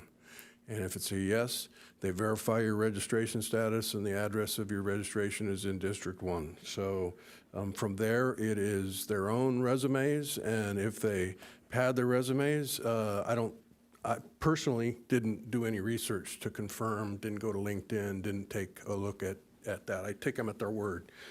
I know that's kind of dangerous nowadays with what we're seeing out of Long Island, New York, but I think this isn't a well-paying job, so it's probably not going to inspire somebody to pad their resume. The other issue relates to campaign contributions, and I remember Jim Bond, when he was serving on the council, used to scoff at that particular issue because $250 contributions are not enough to buy a position on the city council, an appointment on any commissions, any decisions that are favorable to the issue that that contributor might have made. It's just not enough money. So with that said, none of the 7 made any contributions to me. So looking at the board here, I see Councilmember Hinsey is asked to speak. Thank you, and thank you to all the applicants. And as usual, we had a very well-qualified pool of applicants to choose from. And I would like to thank Tanya. Your roots here are deep, and I think you would make such a wonderful representative on our commission it's in progress, which is our Public Health and Safety Commission. That doesn't exist yet, but you would be so well suited for that. Also, thanks to Maureen for raising your hand and having served on the Senior Commission for so long. And I echo everything that Kevin said about you, Glenn. You've been so wonderful, and I remember watching Planning Commission meetings and just learning a lot from you by watching and seeing how you thought about things. And, all your comments that you've made since then have been really helpful to us. Like, make sure that the path goes this way because the kids are going to hop the path and try to cross the street here. And I really take everything that you say to us to heart and do my best to implement your suggestions. To Scott, it was wonderful to speak with you yesterday and get to know more about you and find out that we had a friend in common. And as Kevin said, you've had a really steep learning curve just in the last couple of months. So I urge you to continue staying involved. To Alex and Michael, who ran an election, it's nothing to scoff at, and it's huge to put yourself forward in that way. So thank you for putting yourself forward again. Did I get everybody? Did I miss anybody? Hopefully, Allison. So I would like to provide just a little bit of insight into how I have worked on this decision, making this decision.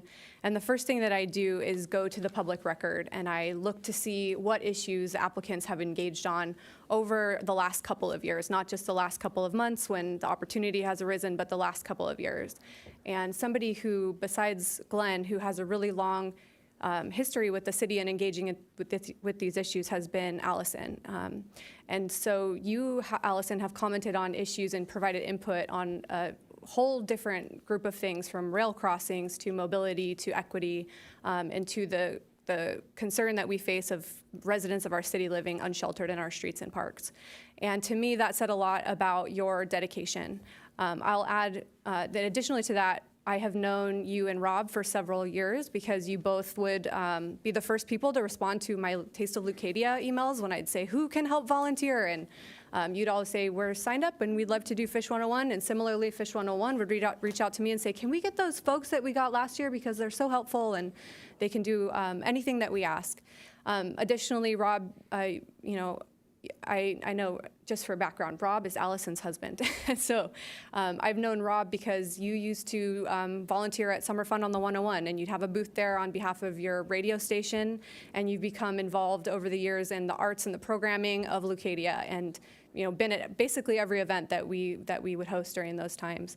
So I really see you two, and specifically Allison, embodying what we're looking for to fill this seat. You have a long history with our city. You have a spirit of engagement. You've hit the ground running with our community since you moved here several years ago.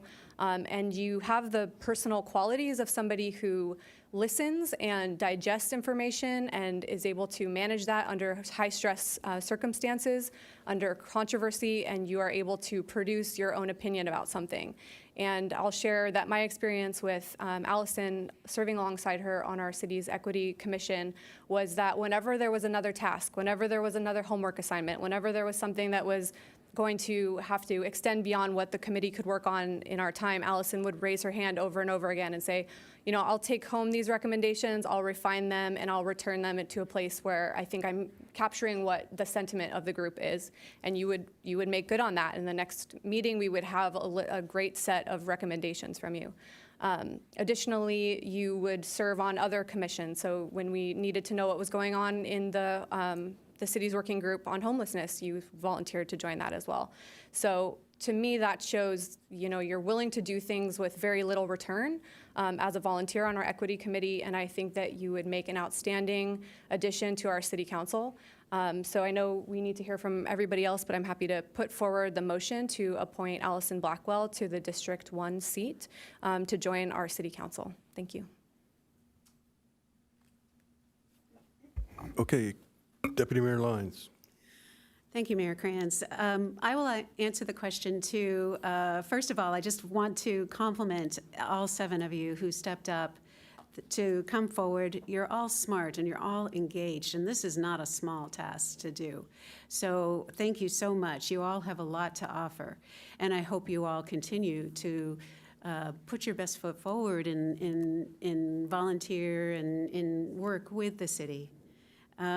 But the question was, how do you view the candidates? And Tony, Mayor Kranz answered that question kind of pragmatically. These are the things we say if you're qualified or not. But I do want to take a moment to explain that the way that I look at it goes back fundamentally to the difference between an appointment and an election. And I want to make that point because this is really a strong feeling, a strong belief I have about this moment right now, and that is we're here to appoint someone to fill Tony's position on City Council. The public voted for Tony, and he won 2 years ago. The public wants somebody like Tony. It's in all of our best interests to look at this right now from the perspective of who is the best person to fill Councilmember Kranz's shoes for the remainder of his term, which will end up slightly less than 2 years.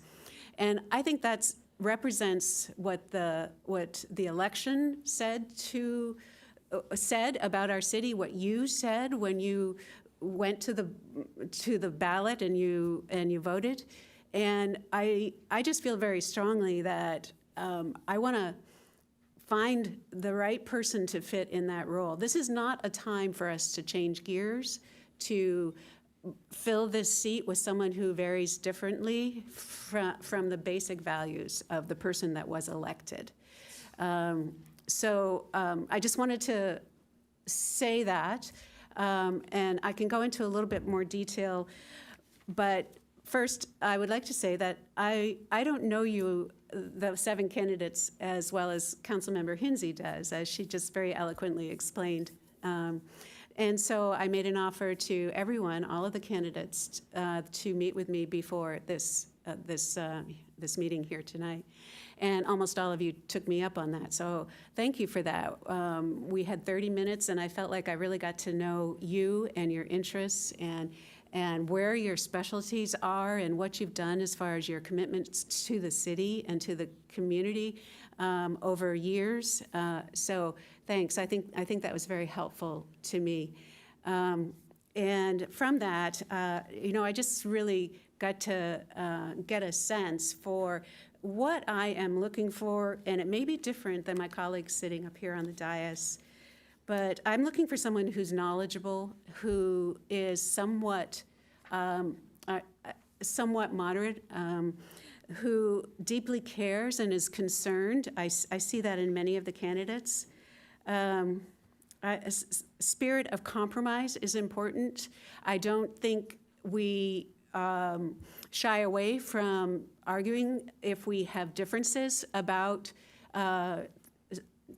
any issue, but when we do have those differences, we're very constructive, and we have a really good spirit of moving together forward to find where there is that common ground where we can maybe slightly move in a direction instead of just arguing. So I think our values are really strongly aligned behind working well together in a group. I have always paid attention when you as the applicants have said that the infrastructure, the crossing of the railroad tracks, the housing are really, and the homelessness are really those things we have to focus on first and very intensely, because those are really important to D1 and they're really important to the whole city. So I paid attention to those of the applicants who have really talked about that as primary concerns. And so let me, it's a really big responsibility to govern. It is not an easy position. So I'm grateful to those who have already stepped up to do some leadership in the city And that is another value that you bring to this application that I value if you've already stepped up to serve. So I'm putting forward my general thought process, and I'm going to wait until I hear from my colleagues before I add to that. Thank you. Yeah, absolutely. I actually even pressed the button this time now that it works. I thought I did. Is it on the floor? Oh, okay, got to do that one. Thank you. Yeah, much better. It said you have requested to speak on the other screen.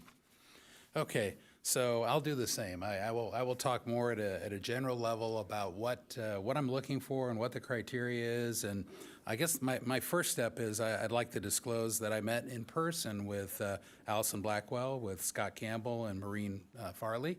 I also talked on the phone with Alex Riley.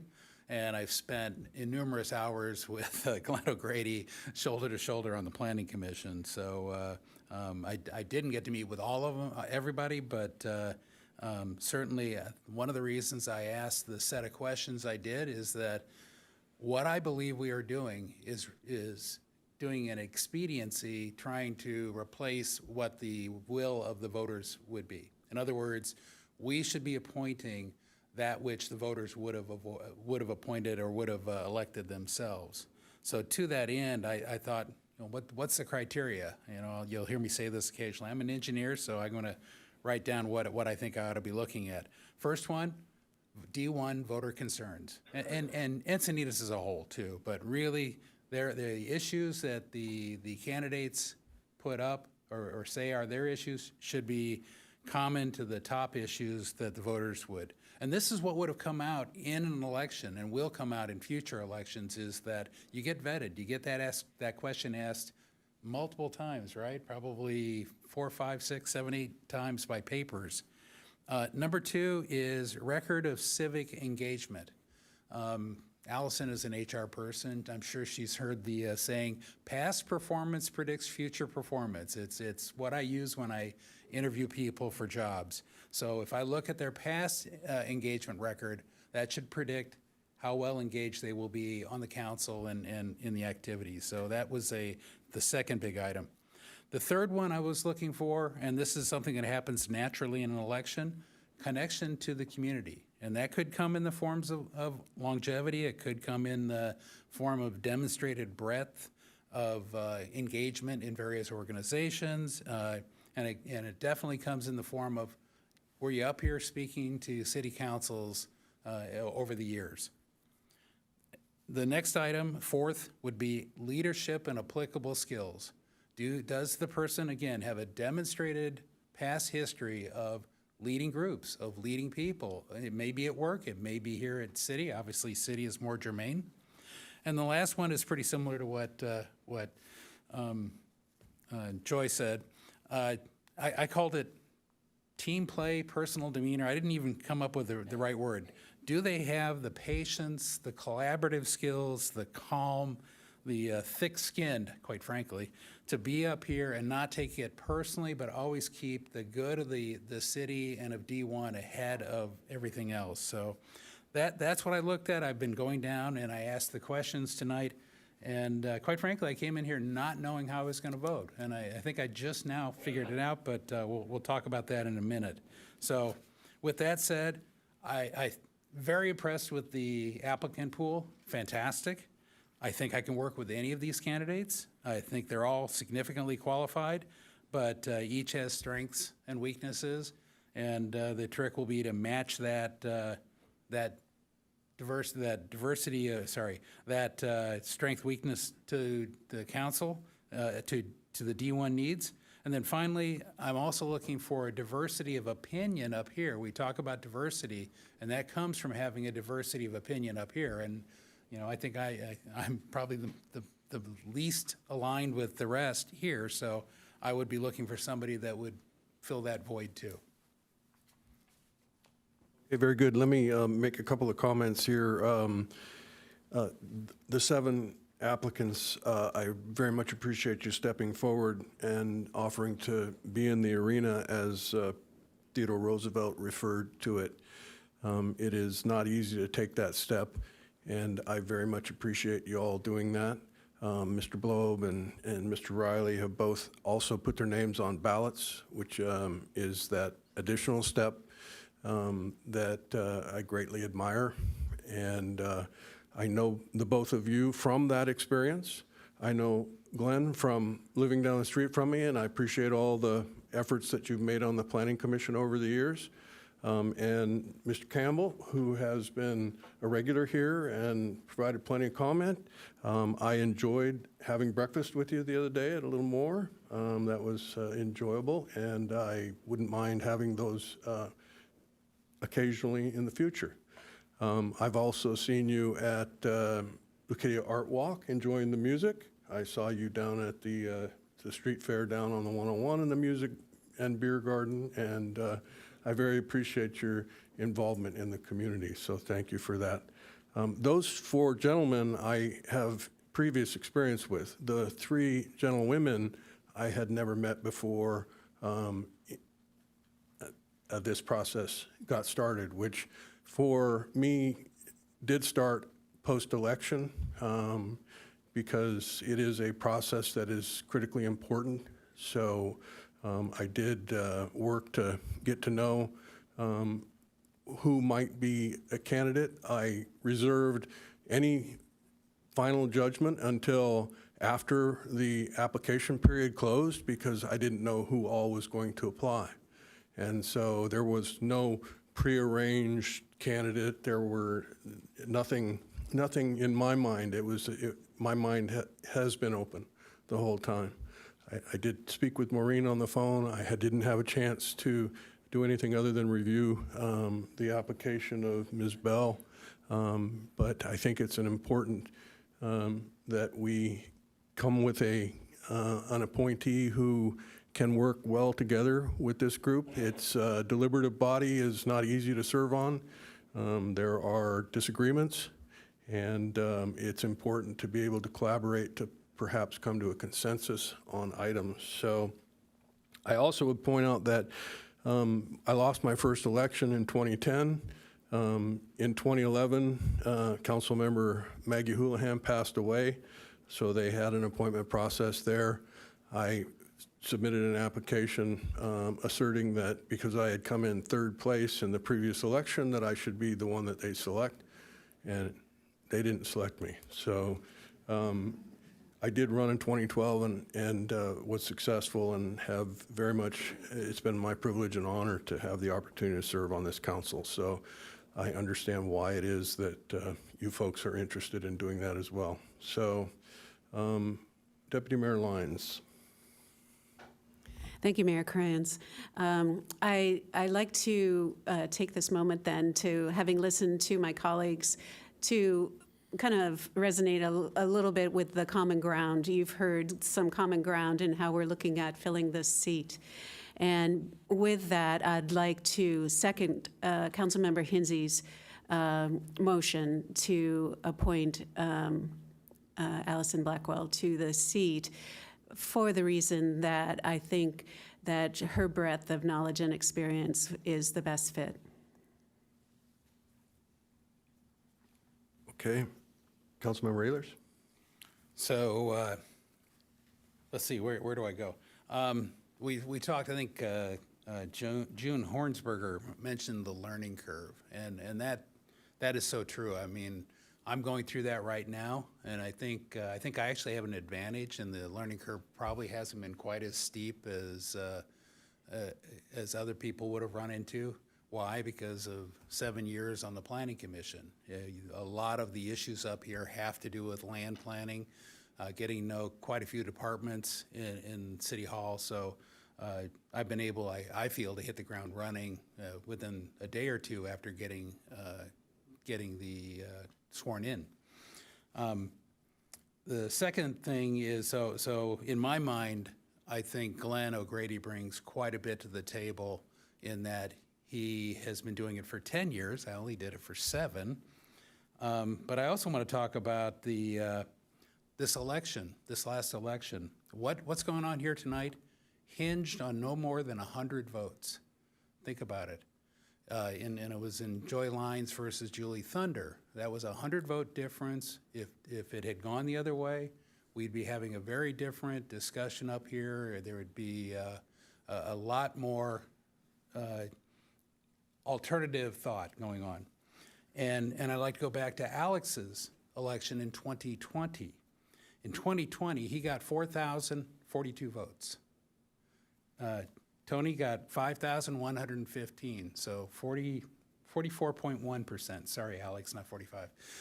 44% of the voters of D1 voted for Alex. So in my mind, I would prefer to have somebody who did not run in 2024, that we have a free and open election. I've done some looking into, and it's a well-known, well-documented academically that there is an incumbent advantage. I mean, you can go out and pull papers about city councils. I'm not even talking about federal or state. I'm talking city council. And I think we've seen it in practice here. And we have two of our sitting council members went through that process where they got appointed and then they got elected. And so I think I want to see fair and open, and I want to see balance. So let's talk about the balance up here. I think I referred to it a little before, in that I'm probably the one that is most for local control. I ran on that. I got almost 50% of the vote. I got about half of the vote.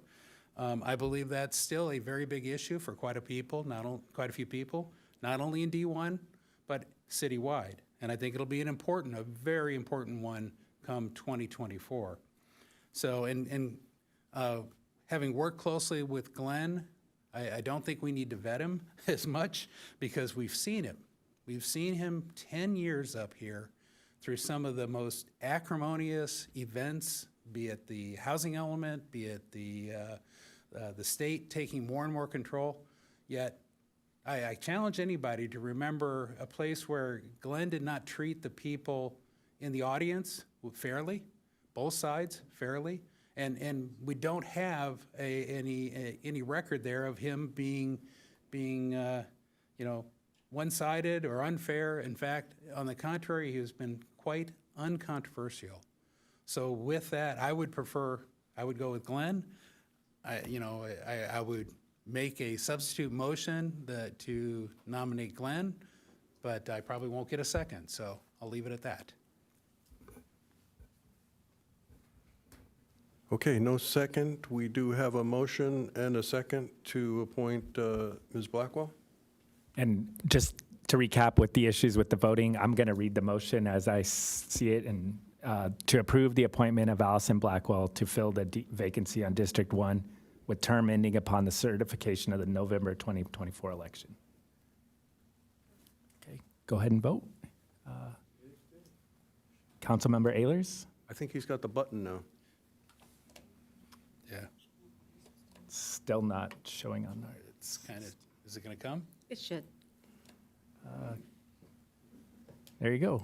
Did you? There's always a delay. It's not showing up a button. No. Okay. Just do it that way.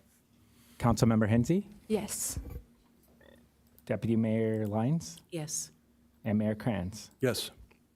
Let the record show that the motion approves with Councilmember Ehlers voting no.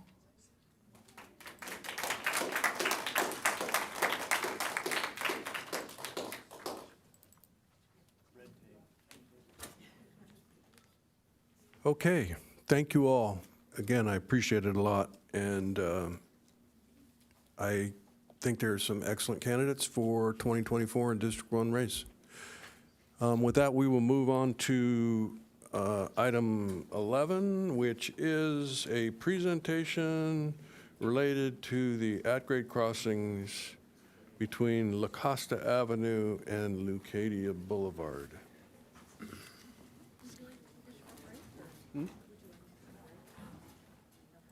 I don't think it's necessary.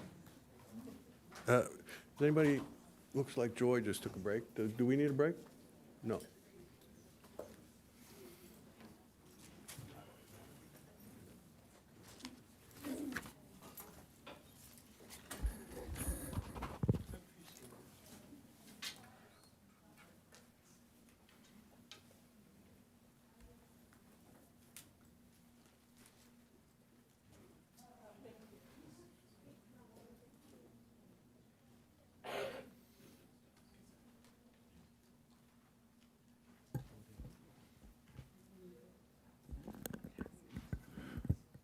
Would you like us to wait for the deputy mayor to come back? Pardon me? Do we need to wait for the deputy mayor? No, sir. I think you should begin the presentation, please. Can I ask one procedural question? Yes. When would Allison be sworn in and be up here? I believe it's tomorrow. Yeah. And then she'll be at our next meeting. There was some She has to discussion. be I thought sworn they in came up before she during the can take a meeting. seat. Okay. Oh. That's how we've done it That's- previously. Yeah, yeah. Okay. Didn't know. Okay. Good evening, Mayor, Deputy Mayor, City Council. My name is Matt Wadowski. I'm here to do the presentation about the Lucretia at-grade crossings, which we've heard about today. With me is Robert Williams from Rail Pros, and then the city engineer, Jill Bankston. Okay, we were last here in November, and we're here again. Just wanted to say that the area which we're talking about is here in Lucadia between La Costa Avenue and Lucadia Boulevard. And again, for a refresher for some of you have not seen this, it's about a half of a mile from La Costa Avenue down to, check, can you hear me?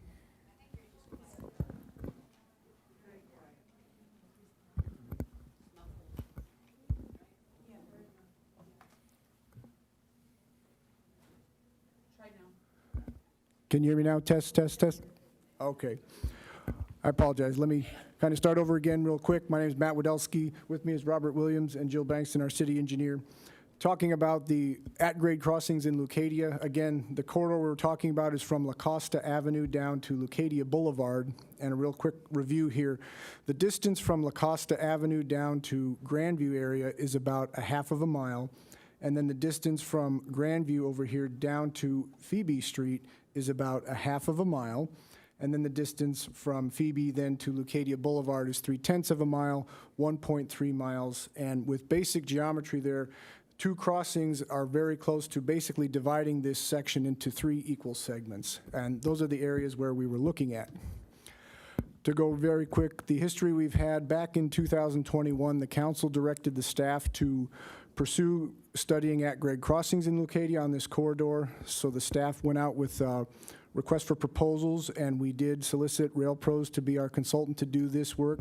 Back in August of 2022, the work began, and it's underway right now. And the council approved funding for phase 1 of this project back in the summer. So the purpose and the objective, we want to provide the safe and legal crossings of the railroad corridor. And in the pictures, as you see, some examples of pedestrian crossings here of a railroad only. We want to understand the pedestrian activity. We know there's a lot of residents, usually on the east side, businesses on the south side, and residents on the east side and on the west side. We know we have residents on the west side as well. And there's a lot of need for crossing this railroad corridor. We want to have it done safely and legally. We need to document the need. As we've said, we need to build the case before we go to the California Public Utility Commission so that we have a need for this and we can document that there's a reason for these at-grade crossings. We want to produce the conceptual designs, and then we want to have our community input. So that's our purposes here. From when we were here last time, we had the items listed what we wanted to do. So what I have to say now is the site investigation and survey, we've started it and it's complete. We've done data analysis on the corridor. It's mostly complete. We've gotten the pedestrian work and we've gotten the pictures we've needed. We still need to do some environmental data and some geotechnical data. The conceptual designs are complete and we're ready to share those tonight. We are waiting for the recommendations and community feedback, and then we need to get to that stakeholder and site diagnostic meeting. So that is our plan and our goal. I put this up because this is an example of an at-grade crossing in the city of Redlands. So it would be similar to what we would want to have in Lucadia because it is an area next to roads and sidewalks. So again, you see what we would have is when the train is not around, the crossing arms are up, the lights are not flashing, and pedestrians and bicyclists can walk across. When the train does come by, the arms would go down, the red lights would be flashing, and the sound would be going to indicate that pedestrians and bicyclists should not be crossing. So the first location we have is at Grandview Street and Hillcrest Drive. So if we look on the upper photo here, this is standing on Highway 101 looking east across the railroad tracks. And in that same spot, if we're standing on Vulcan Avenue looking west across the railroad tracks, this is the northern location we have. And one thing we can see now is that Highway 101 is generally lower than the railroad tracks, the corridor right here. So the first option we have here, as we see, we have a pedestrian crossing halfway about in between Hillcrest Drive and Coral Cove Way. It would come down through one of the parking spots that's along the parking that was recently installed along Vulcan Avenue, cross the railroad tracks. And what we wanted to also show here is this is how this crossing would tie into the proposed streetscape improvements here, right at Grandview where the proposed roundabout is supposed to be. And again, for some more geometry, this point right here just north of the proposed crossing is where the parking ends, and there's the drainage structure here. It connects in with the Grandview Street, and it has basically a pathway ramp to get down to the proposed improvements. A little bit closer to Coral Cove Way than Hillcrest Drive. Option 2 here pretty much puts the crossing basically halfway in between both Hillcrest and Coral Cove, comes down, and it has a stair and ramp alternative, which is a little steeper to get down to the proposed grade. So those are the options we have looking at the northern location. And at the southern location, the Phoebe and Glaucus Jason Street, again, where our second area we studied. On the top picture, we're on Highway 101 looking east, and then in the lower picture, we're on Vulcan Avenue looking west at Phoebe Avenue. And again, we see, Highway 101 is significantly lower than the railroad tracks here, so the grade we know is an issue here. So the first option we had was putting the crossing a little bit closer to Glaucus Avenue and coming down and having the longer ramp to tie into the proposed improvements for streetscape along the 101, and then specifically with the pedestrian crossing, which is at Phoebe Street, right over here. Second option, we kind of tie it all in together, close down. Since we have the stairs, we have 6 steps, and then we have the ramp that would come around in order to meet and get down to the pedestrian facilities on Highway 101 and meet the Phoebe crossing. So, and again, all 4 of these alternatives are ADA compliant. So going forward, what we want to do, we're planning to share these exhibits with the community at a meeting on January 30th. The letter went out today from the city, got dropped off at the post office, and I know there's been some social media helping distribute that meeting. The meeting is going to be here at City Hall Monday, January 30th at 6 p.m. We want to get the community's engagement, get their feelings, see what they like, what they don't like about the options we've presented. Want to capture all that. After we get all the community input, the next step in February is going to be to develop a finding and recommendations memo, and that's going to summarize everything. It's going to summarize all of the crossings. It's going to summarize the exhibits we've created all together with recommendations. And then the goal in March, April is to hopefully hold a site diagnostic meeting, and that's where local representatives from the California Public Utility Commission with the staff will be on site, and that's where we're really hoping to get the thumbs up that we really have demonstrated there's a reason, we have a case to go forward with these at-grade crossings in Leucadia. And that would conclude phase 1 of the study. The path forward would be obviously phase 2. The next step would be to go in front of the California Public Utility Commission with the full application and with some design and environmental work going on. And we would have to start our design and environmental work as we would move forward, because phase 2 and phase 3, they can move together. There will be some design and environmental needed at the formal application, and then we would need to finalize our design. And then the last phase would obviously be funding the construction of these 2 crossings, assuming they would get approved. That is our presentation, and we are here to answer any questions.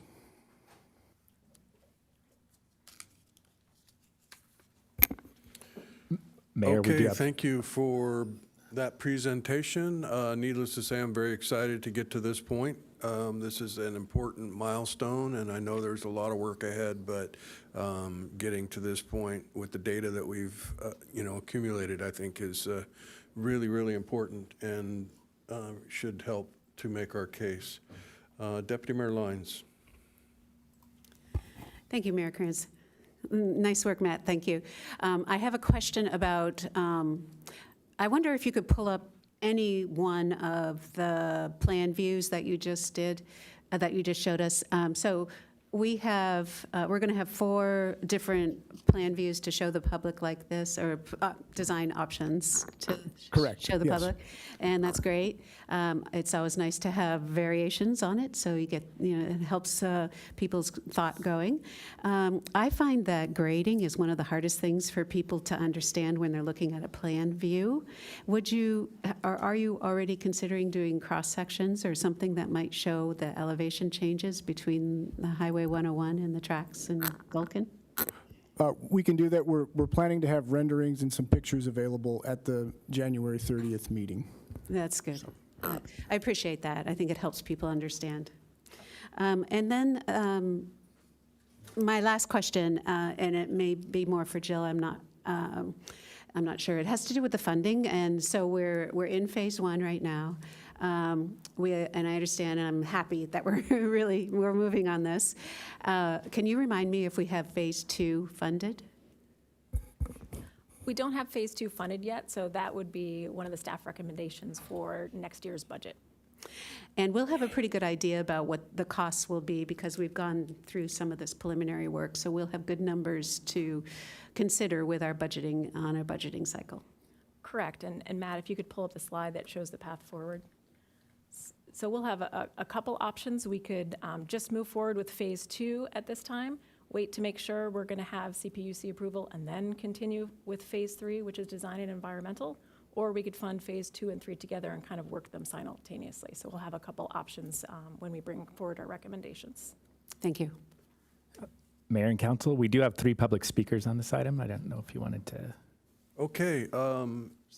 Do you want to ask any preliminary questions? Yeah, just one preliminary question, because I think the speakers might have the same question. Will you pull up the Redlands photo? I'm curious to know, I think we've been pretty clear that this council, I don't know about Bruce yet, but I'm sure he could agree with this, that we want to move forward with the at-grade crossings so long that they're quiet and that they're part of a citywide quiet zone. So I'm curious to know if this example that you've shown us here has the AWS, the audible warning system, similar to San Clemente, and if that is, if that's working here in Redlands. This crossing is within a quiet zone in the city of Redlands, so it doesn't use doesn't use the AWS system. It's in a quiet zone. That's interesting. So what is the alternative to an AWS that would be within a quiet zone? So a pedestrian crossing like this can be included within a quiet zone so long as there are vehicular crossings surrounding it. Oh, great. Thank you. I think that will help our efforts to secure a quiet zone significantly.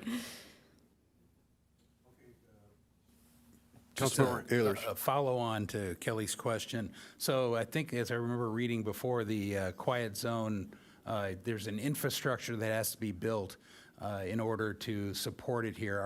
Does the current plan and the estimates, will that include that infrastructure for the supporting quiet zones? The California Public Utility Commission and the stakeholders will give us conditions that have to be met, and that's where we'll say, if it meets the requirements for the quiet zone, and we will pursue that. Yeah, but again, the current planning and budgeting, I know you don't have phase 2 in there yet, but we will then put it into the budget in the future budget. Yes, absolutely. But the quiet zone is going to be a separate budgetary item, correct? That's correct, and it'll require some cooperation from the city of Carlsbad. So they have the other bookend that you need for this area to become quiet. Right. And Cannon Road, right? Right, we've engaged them. And NCT is currently engaged in a study for a coastal corridor-wide quiet zone that is being...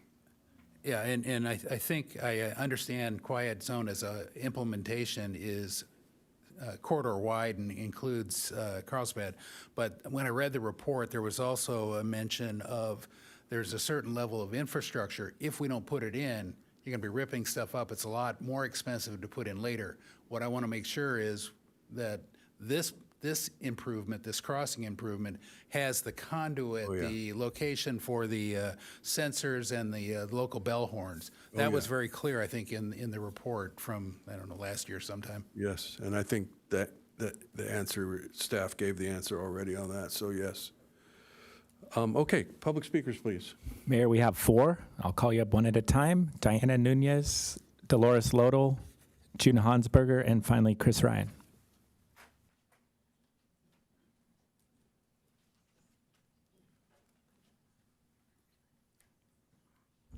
It feels like a really good day for District 1, so thank you. Mayor Krantz and council members, on behalf of Now Leucadia, I'd like to thank this council and city staff, Matt Wadowski and Jill Bangston, for their efforts to continue to investigate the much-needed safe rail crossings in Northwest Leucadia. After many years and many groups of citizens advocating for a safe crossing solution, it feels like these collective efforts are gaining traction. We believe this council and mayor are committed to this effort and committed to making sure a safe rail crossing solution is realized in a timely and responsible manner. Members of our community are hopeful and realistic. Thank you for the updates presented this evening. Thank you.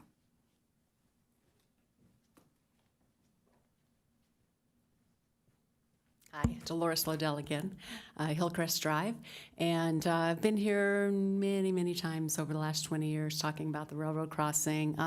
My neighbor sitting next to me, Kim, and I, 20 years ago went around and gathered petitions trying to even get Northwest Leucadia on the map for crossings because we weren't there originally at all. And we finally gave up after several years of banging our head against the wall. And then here came about maybe 8 to 10 years ago, at-grade crossings. So I've been here before speaking about at-grade crossings. This was here before. I spoke against it at that time because of the noise.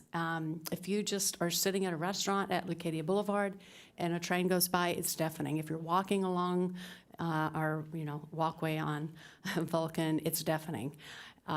If we do add 2 at-grade crossings without a quiet zone, we will have nothing but train horns going day in and day out, back and forth through that corridor. And I'm not here to say anything. I am in support of this now because at this point in my life, if I don't support this, I'm not going to get a crossing. I'm at that age where I realize that this is not going to happen unless I support this. So I am supporting this. I'm here to support at-grade crossings. I just want to reiterate how important it is to make sure that we get a quiet zone with the at-grade crossings. Thank you.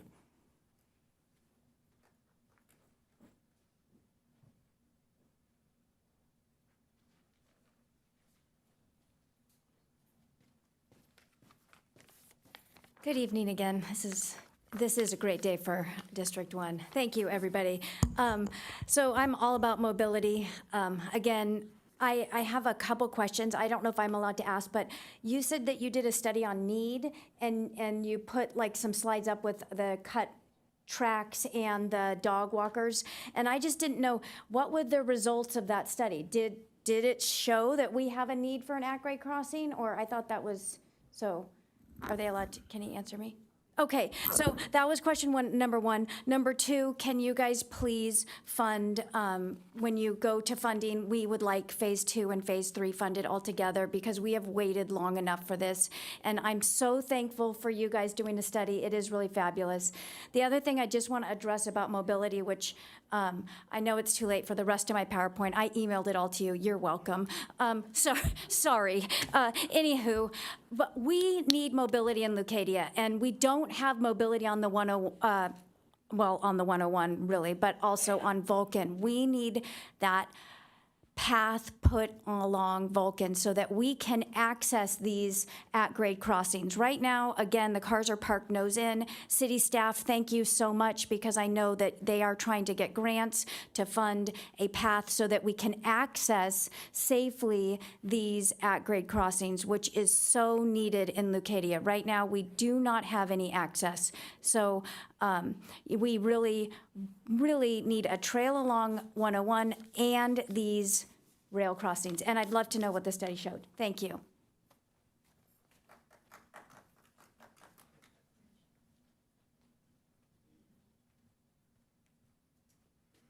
Good evening, Mayor and Council.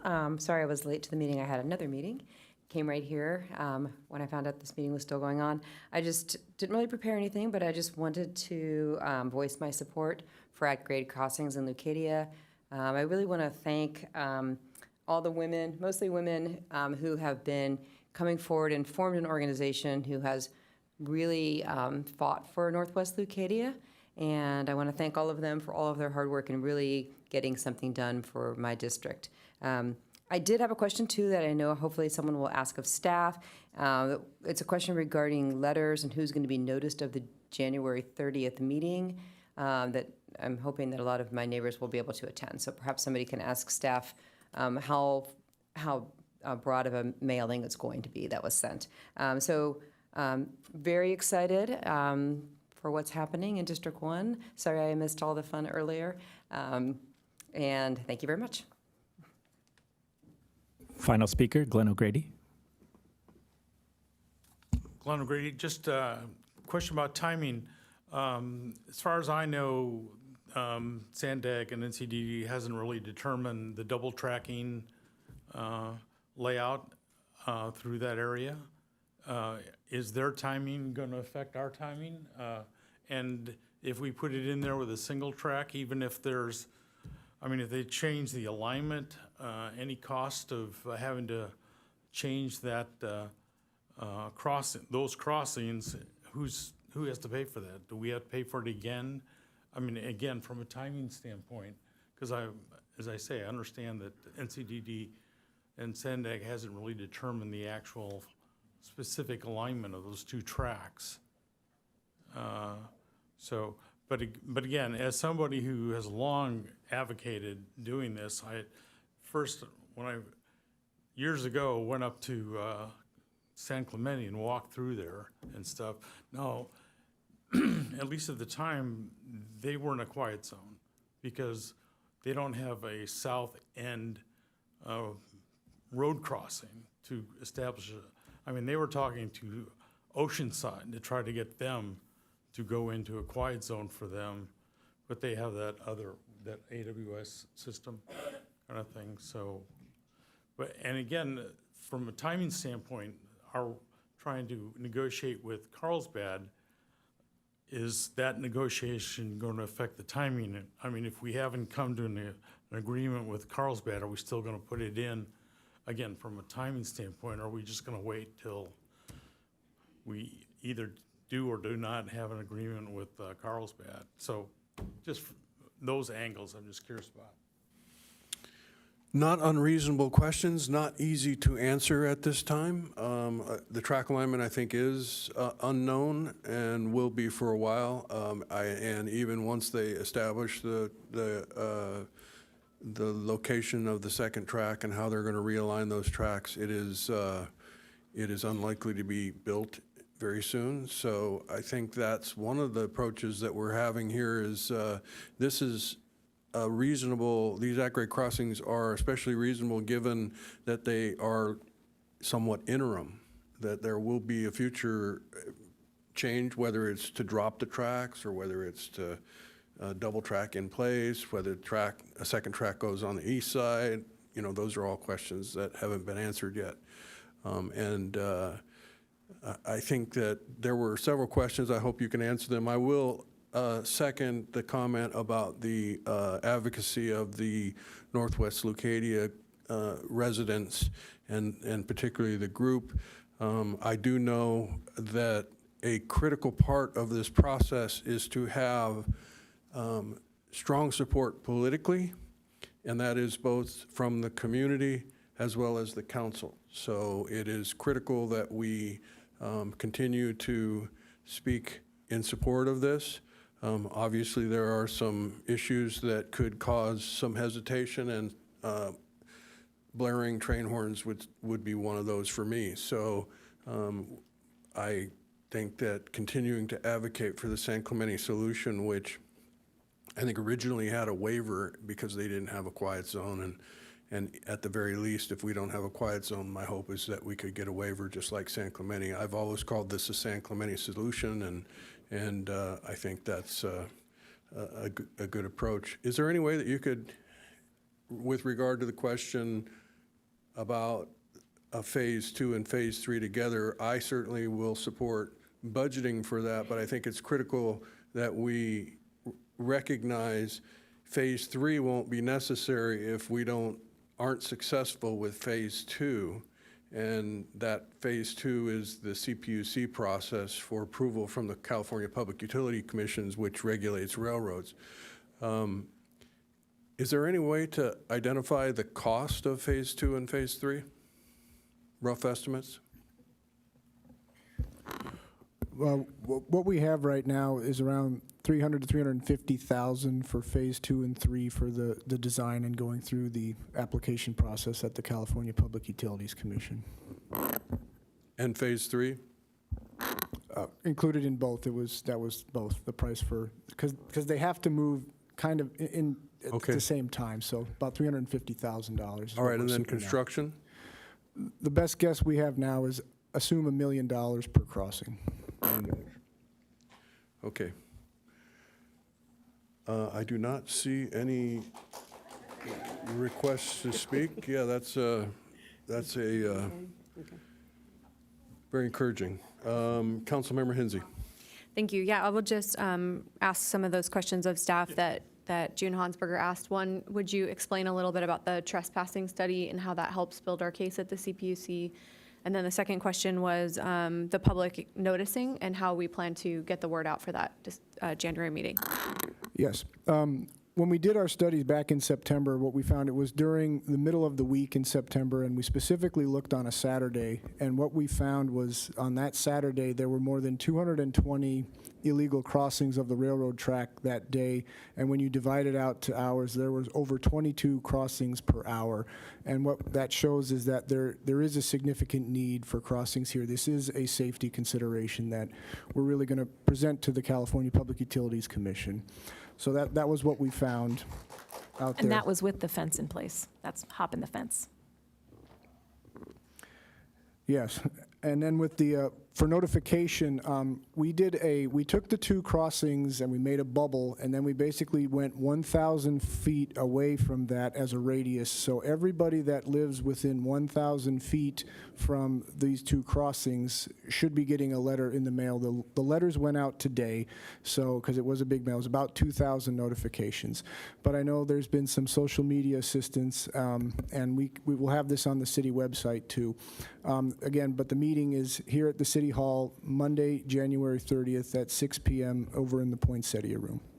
And does 1,000 feet to the east include Eolas? That did not get to Eolas. Okay, so Chris, maybe you can go door to door or something? Yeah. Just kidding. And I would point out that there has been a presentation similar to this, an update that included all the data. And so we have seen that. You might find that on the website if you wanted to see the exact numbers.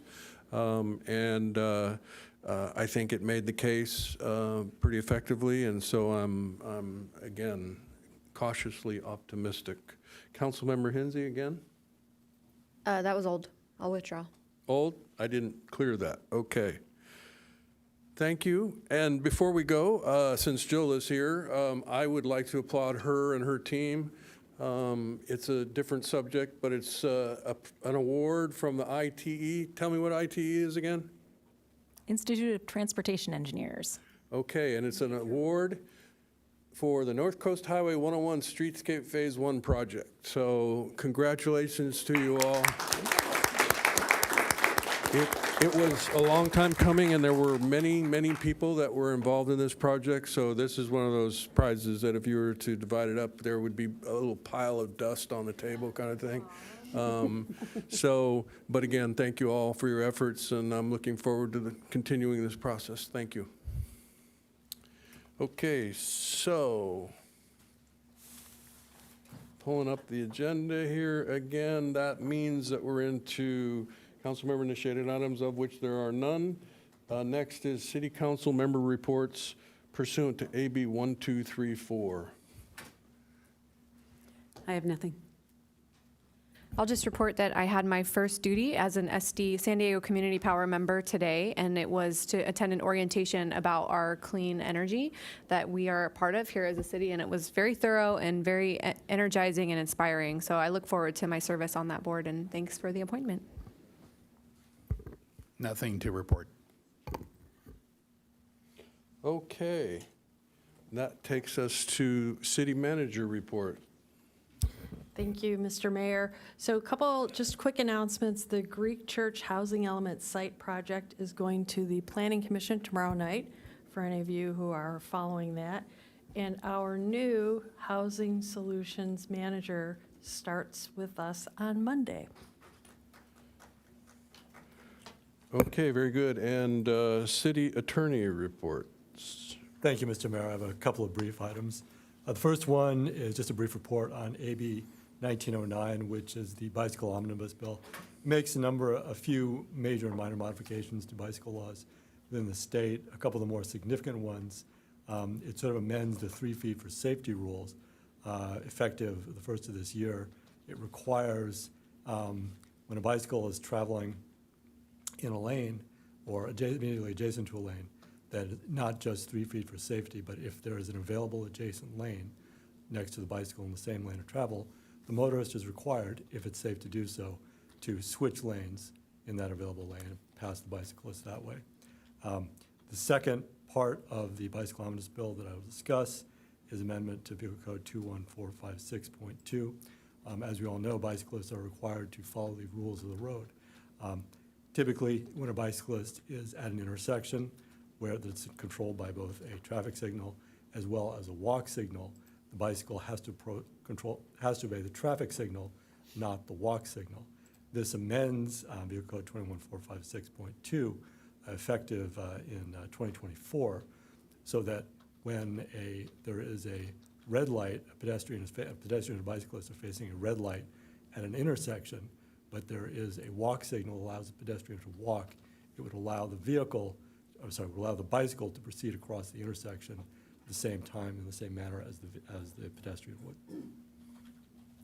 The second brief update is to Senate Bill 1439, which amended the Political Reform Act at the beginning of this year. It amended Government Code 84308, which previously had prohibited from appointed officials, and not city council members, just appointed officials such as planning commissioners and so forth, from accepting or from ruling on a motion before them, project before them, if they'd accepted campaign contributions either before or receiving it shortly after. What AB 1439 did, and this was subject to a memo that I sent out earlier, it expanded that provision to sitting council members, that is elected officials. And significantly, it prohibits elected officials from, in the same manner as a planning commissioner, from hearing an item on which they've had a campaign contribution of $250 or more prior to 12 months prior. And it prohibits them from hearing the item for 12 months after receiving the campaign contribution. There's certain minor exceptions. The one issue that was left open at the time of my memo was whether or not that applied to campaign contributions that were made to elected officials in the 12 months prior to the effective date of the Senate bill, which was the first of this year. The FPPC has issued an opinion clarifying this, stating that it does not apply to campaign contributions that were received by a council member or other elected official prior to the effective date of SB 1439.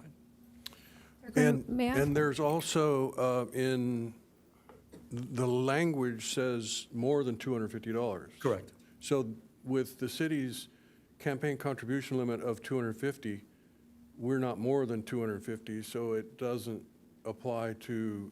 It is unlikely to apply to Encinitas officials. All right. Did I hear a question from you? Yes, I had a question about the bicycle omnibus bill. So just a clarification, if there is a rider of a bike in the share lane or a bike lane, the car is meant to change lanes and give them 3 feet. It's correct. If they are in the, if they are proceeding next to a bicycle, they have to, and there's an adjacent lane, they have to move over to that lane, whether that's my understanding is whether that's in a Sharrow or not. I think it would be helpful if we do some education around that for the residents and commuters of our city. I forgot a really, really important announcement. I apologize, Mayor. Cardiff Sports Park, the backstops are in. They're in. They're in and being installed starting tomorrow. And weather permitting, I guess it takes about a week. So yeah, they're not all the way in, but I wanted to let you know that. And community grant program applications go live this week. The information is available on the website. Okay. Thank you. City clerk reports. Real briefly, just a reminder that the vacancies on the boards and commission, the deadline for incumbents is tomorrow, January 19th at 5 p.m.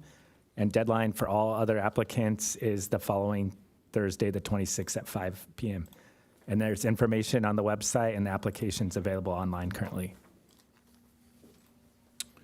Okay, thank you. And adjourning the meeting tonight, I will do that in honor of David Darrell de Lima, who is a 23-year-old young man who was killed 20 minutes into the new year.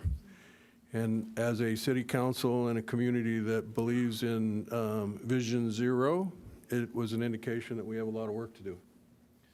And so this young man was a student at Canyon Crest Academy and went to UCSB and had a degree in environmental science, and his life was just getting started.